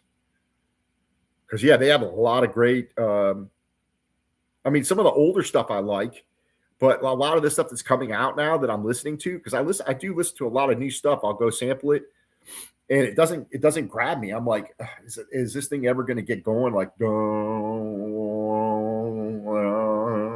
and it like goes on like I'm like 2.5 minutes into the freaking tune, and I'm just like, this is not doing anything for me. I'm falling asleep. A lot of times I do. Maybe that's part of my problem is that a lot of times at night I'm on my phone laying in bed and I'm listening to music and stuff, and that might be the reason why some of the stuff that's more mellow or stuff I don't gravitate towards, because I'm tired and I'm falling asleep. Where I'm listening to something that's like real fierce and really, I'm like, oh yeah, this is cool. Again, it comes back to the whole thing of what your mindset is when you listen to something. One day you might listen to something, it doesn't grab you, and a year later you might go back and listen to it, and you'll be like, man, how did I miss this? This is so cool. But any recommendations, Sam, on ECM? Or anybody for that matter who's watching? Tell me what some of your favorite ECM records are. And again, I haven't heard them all. I can only get so much stuff, but I do. Whenever I see like a new album come out by ECM, and they do these cool little interviews with the artist or whatever, and I'll go watch those and listen to those, and I'll be like, huh, that's interesting. That's an interesting musician there. And I'll go listen to it, and I'll be like, it's just not hitting me. I'm not going to buy it, And nowadays, money gets tighter and tighter. This channel, as you guys know, has nothing to do with money. I think my last month I made $40 on this channel. That's it with all the years I've been doing this, because most of them are demonetized, right? So because I play the records, and that's the whole reason for the existence of the channel, is to play the records and share the music with you. So I never intended to make a penny. I was actually surprised when the channel actually became eventually monetized, because I was like, how the hell is this thing is never going to make a penny? And again, it makes like a penny. I think this month was the most I've ever made on the channel. It was like $43. It doesn't even, pay my power bill, but it's not there. The channel's not there for that. And I don't ever care if it makes anything. I'm just enjoying doing this. And I'm really happy when you guys come by and say, hey, I bought the record. I'm like, yes, one other person found this musician or found this album, and then they went and they bought it and they enjoyed it. That just makes me happy. And that's kind of how it's been since I've been a kid, and I'd get the new, back then I was into heavy metal and stuff or whatever, and a new band would come out. Cinderella, man, when Cinderella came out, I was like, man, listen to this band, man. These guys rock. Check this out. We all bought the cassette tape at that time. And I had the night songs, man. That was just so cool back then, right?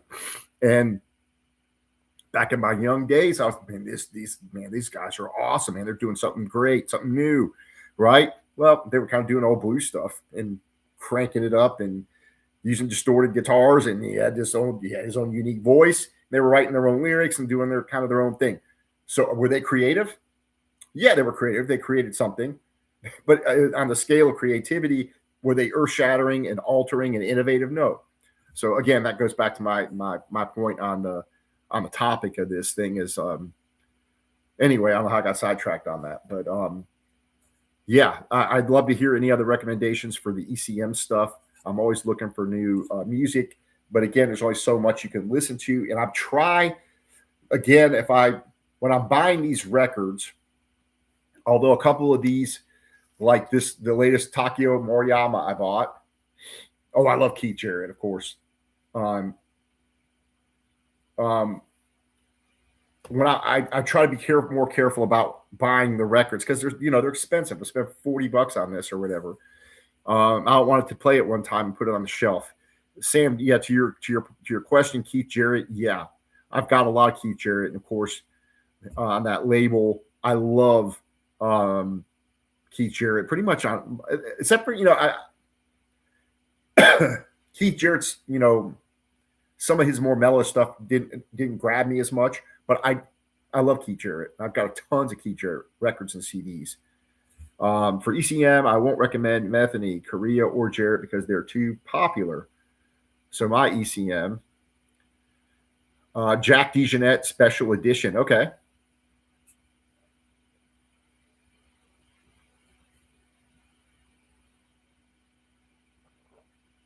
I don't have that. So I will definitely check it out. Dave Holland Quartet, Conference, The Birds. I think I've listened to a little bit of that. But I haven't really dove into that. Steve Kuhn, I do like him. Trance. A lot of good stuff. There's a lot of good, so much. That's to me again is what I love about jazz. It's just such a huge genre, and there's so many different subgenres. And again, I think they all deserve to live on. I think there needs to be players playing the New Orleans stuff, trying to do their own thing with it, the straight ahead stuff, the bebop stuff. Down here in Birmingham, the guys are focused on more hard bop stuff here. And all these different things I think need to live on, and people gravitate back based on what they want to play. Everybody can play whatever they want. And if you got people that love straight ahead jazz and they want to play it and get really good at it, and they've got their favorite people, and then they want to try to do their own thing with it and write their own tunes and stuff like that, man, more power to them. Benny Mop and The Jewel in the Lotus. I have not heard that either. So yeah, you're giving me a lot of good stuff to go listen to for sure. Or at least go check out. And again, that's what I love about having this channel is people can disagree and leave their comment and be like, yeah, I didn't like that. But again, I really enjoy when you guys, listen to it, leave your comments, and did you tell me you went out and bought the record? That just makes me really happy because it is tough for these guys to make a living. If they're playing live a lot, that's where most of their music is coming from. I've talked to so many of these jazz musicians on my channel, and once they've gotten to a certain point where they can get gigs regularly, I think they can do okay. But that's where they're going to bring their CDs, the ones that want to carry them around. That was another issue that I found kind of interesting because some of these musicians will carry the boxes out to the gig and sign the records and sell them right there, which is fantastic. But at the end of the day, are they making a living by selling the record? No. Are they, a lot of these pressings, what I also find fascinating because record collectors, and again, I don't consider myself to be a record collector. I'm a music collector, that they can't make a living they make 300 pressings, like Selling Music, one of my favorite jazz labels. They have great musicians on there and creative musicians on there, even though a lot of it's straight ahead jazz, and not groundbreaking or innovative, but nonetheless, there's people writing their own tunes and they're doing some really cool stuff, and a lot of it's engaging and I enjoy. It's art to me, right? But those pressings, there's usually only a few hundred that Corey presses when he does one of these vinyl pressings. It's because it's hard to sell because people are going out who are jazz fans, quote unquote jazz fans. And there's nothing wrong with doing this, but a lot of people are just buying the old reissue stuff. And that makes me sad that that's all they're buying. And I made a video about this, and I love all those records. I still buy reissues, but they don't support any of the people that are playing now. And anyway, that kind of makes me sad. Nordic jazz musicians are really good. Yeah, I've done a couple of those reviews, and again, another whole realm to explore.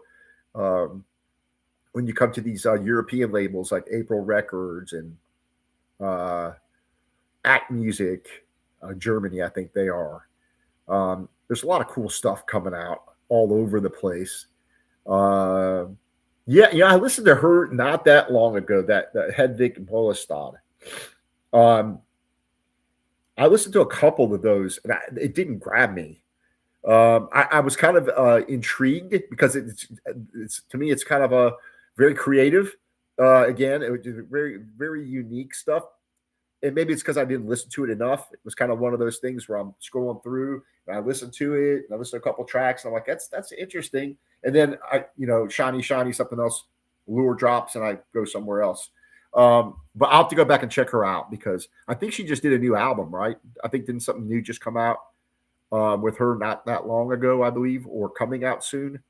Matt, um, is that the new one?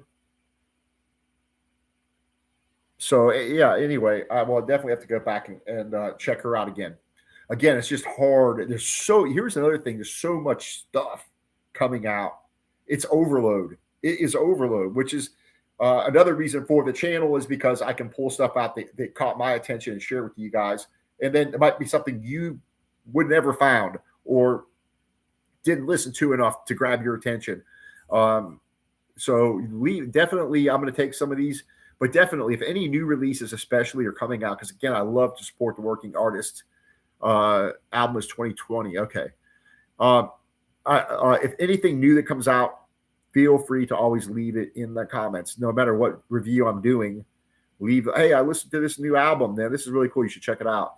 Um, definitely do that. I really like learning from you guys and discovering things through you guys. So there's always something to learn from everybody. None of us are oracles.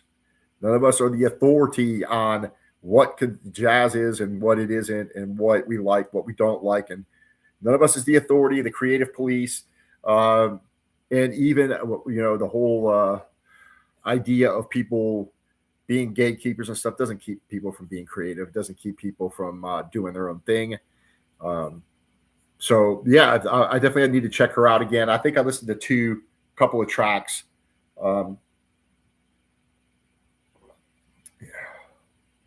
Yeah, we're always learning from one another.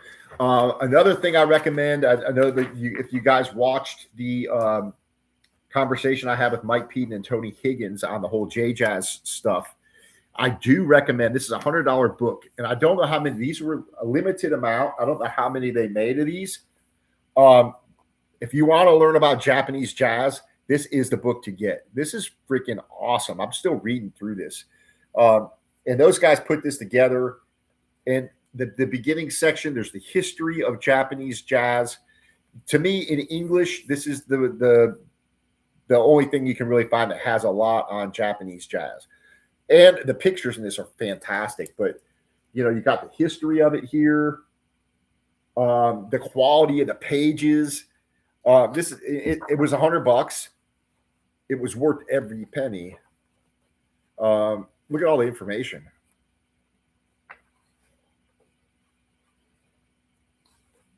And so you can learn a lot about these different artists and the innovative artists in Japan, the guys that were doing something different.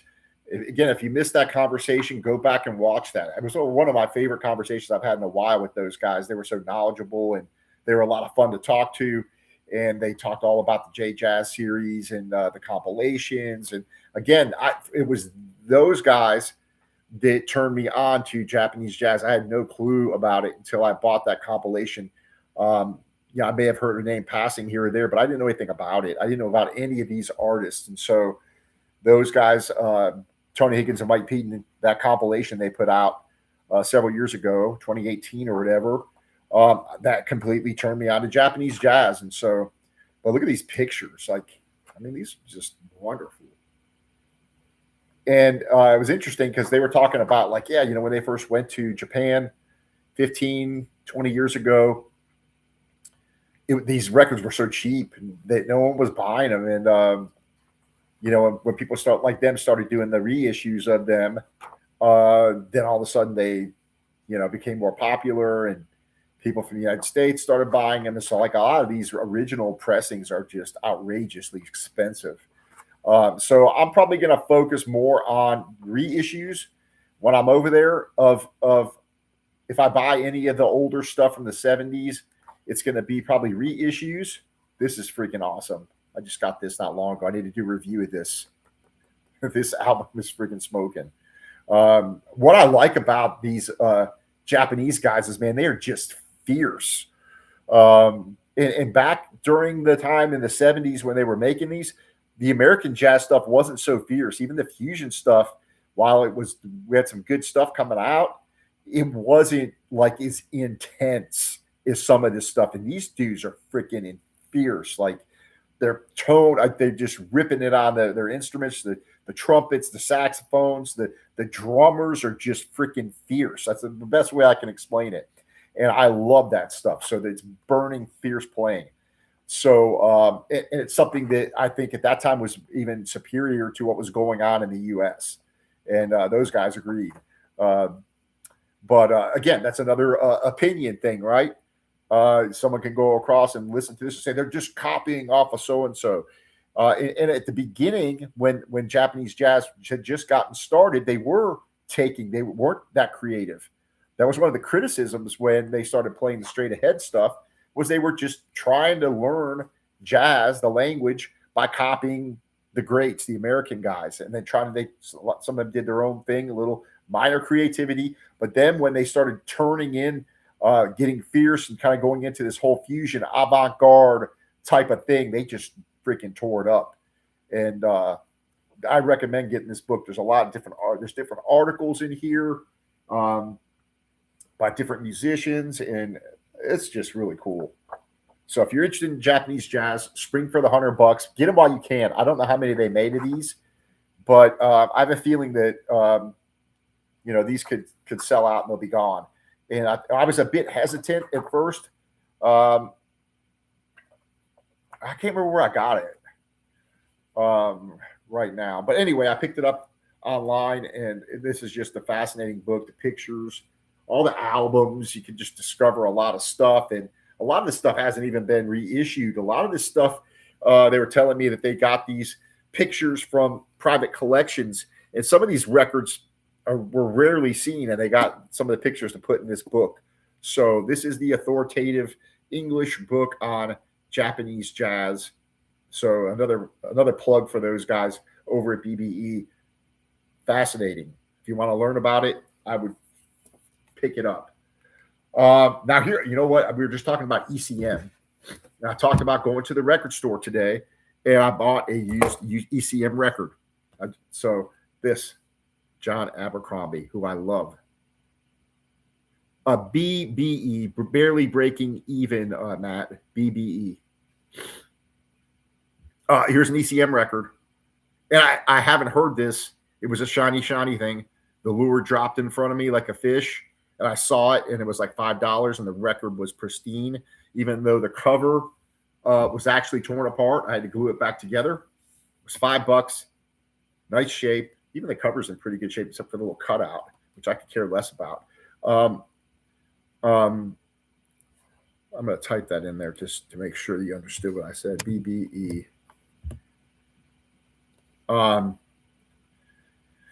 This album, anyway, I haven't heard this album. Have any of you guys heard this album, ECM album? Abercrombie Quartet. And I grabbed this because I like Richie Byrack. He's on here. One of those kind of free jazz guys. Great piano player. You have George Mraz on the bass, great bass player, and Peter Donald on drums, who I'm not so familiar with. Recorded 1979. But I haven't heard this, but it was one of those shiny things where that just kind of dropped in front of me. And I was like, for $5, I do like John Abercrombie. I like his playing, very tasty, kind of his own thing going on. So I grabbed this as another one of my purchases, ECM purchase. So yes, barely breaking even, Burning Japanese Fusion, Nankai Trio, Antarctica just came out last year. Face melting. I'm gonna write that down. Is that still available, Matt? Even though I'm gonna Trio Antarctica. I'm gonna actually save that because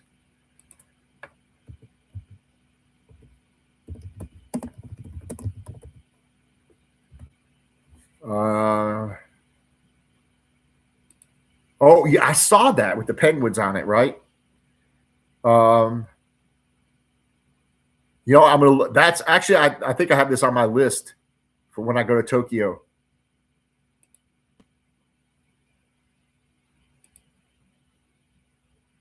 Yes, it's on Amazon. But I think I think I have it on the list. As a matter of fact, I think I've got a spreadsheet with a bunch of albums or artists listed, and I do think I have that listed because I remember the Penguin cover. So I'm gonna wait until I get over there, and I'll probably buy it over there. Yeah, I've heard people. I actually listened to some of that. I was very impressed, and when I went to look for it, now that I'm thinking about it, because I again the Penguin cover uh, registers with me. Um, that I thought it was really good. So yeah, thanks for reminding me about that. I definitely want to pick that up. I have to do a review of that. I'm gonna have a bunch of records to review when I come back over, so I'm gonna have to try to space them out between other things. But again, it's kind of what makes the channel fun is just you know sharing different things with people.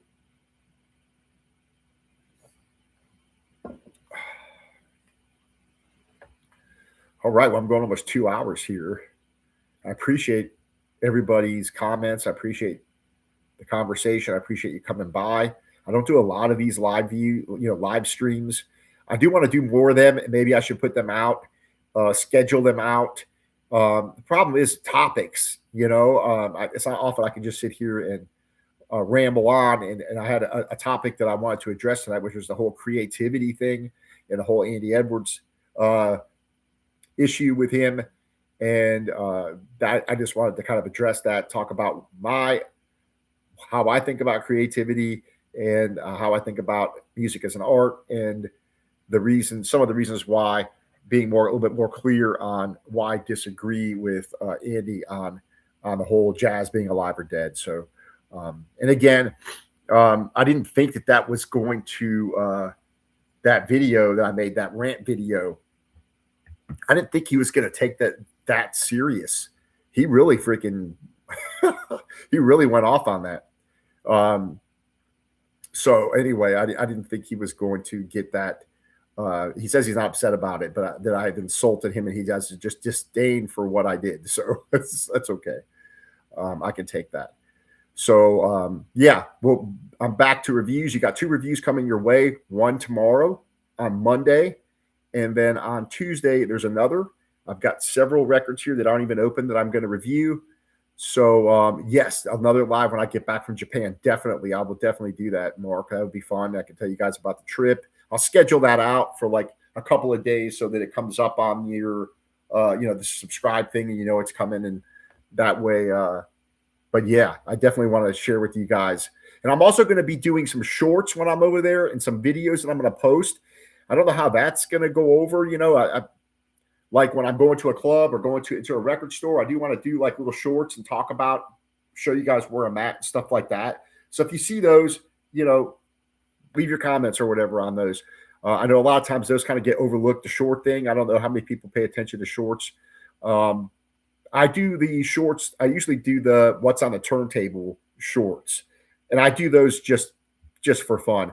Like what's playing on my turntable tonight? Oh, it's Louis Armstrong. What's playing on my turntable tonight? Oh, this is 1967 going back. And I usually do older albums on those, because I still listen to a lot of old records, even though on the channel I promote the new guys because that's what I like to do. But I listen to a lot of old records, and I kind of use the shorts, what's on the turntable, to kind of show you guys what I'm listening to, other stuff. Those are just kind of for fun. BBE. Yeah, I don't think I bought that from BBE. I think I bought that from, gosh, where did I buy that from? Let me look here real quick. BBE J Jazz. Where did I get that from? I think I got that. It was 100. I think I got that from.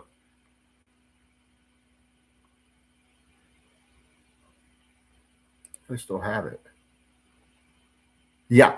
So check it out on lightintheattic.net. Actually, I want to put the link in the chat for you. You can get it for $90 right now. So there you go. Let's see. Bam. There's the link. That's where I got it from. That link, Matt, right there. Click on it. It'll take you right to the where you can purchase that. It's $90. And it's got a CD with it, but I think it's the same CD that the 3-record set is. So I actually haven't even looked at the CD. I think it's anyway, it might be a different compilation of the CD that comes with it. I didn't even look at it. I've been so busy with the records, but the book, it's $90 on sale. Now I think that's where I got it from, Light in the Attic. And so, man, it's definitely worth the $90, $100 if you're going to sit down and listen to it. And,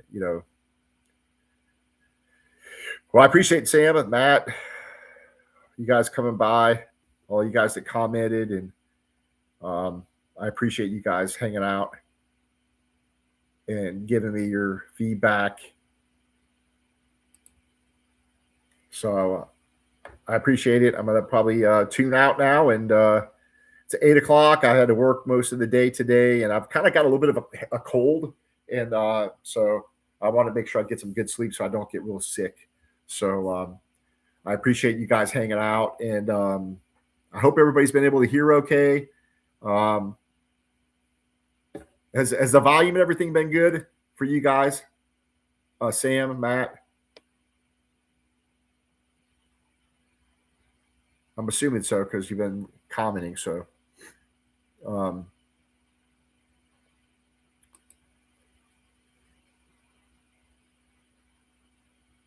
okay, cool. Yeah, I'll let you know when I get back. I'll definitely do a live stream on the Japan trip. While I'm over there, I'll be doing little shorts and showing you guys where I'm at. And I might do a video from my hotel room and talk a little bit about stuff. And I'm just gonna have fun with it.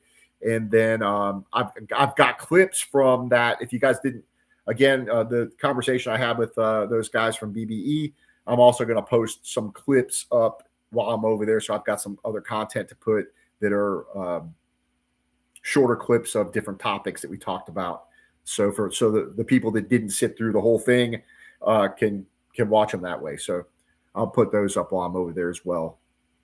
So I got a lot more reviews coming for you guys. I'm going to do some more of these J-Jazz records that are still yet to be open. I'm definitely going to do this Takeo Moriyama, which is this East Plants is just badass.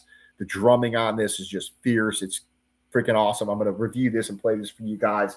I'm also going to do this reissue, the Mal Waldron Taro Masahino record. So I've got a lot of stuff here. I mean, I cannot buy anything and have plenty of stuff to review for you guys. So thank you for hanging out. Thanks for supporting the channel. Most of all, thanks for supporting the artists and sharing the records with other people so that the working artists can get more recognition. So that's what it's about for me. I will see y'all later, and I'm signing out. See ya. Happy listening.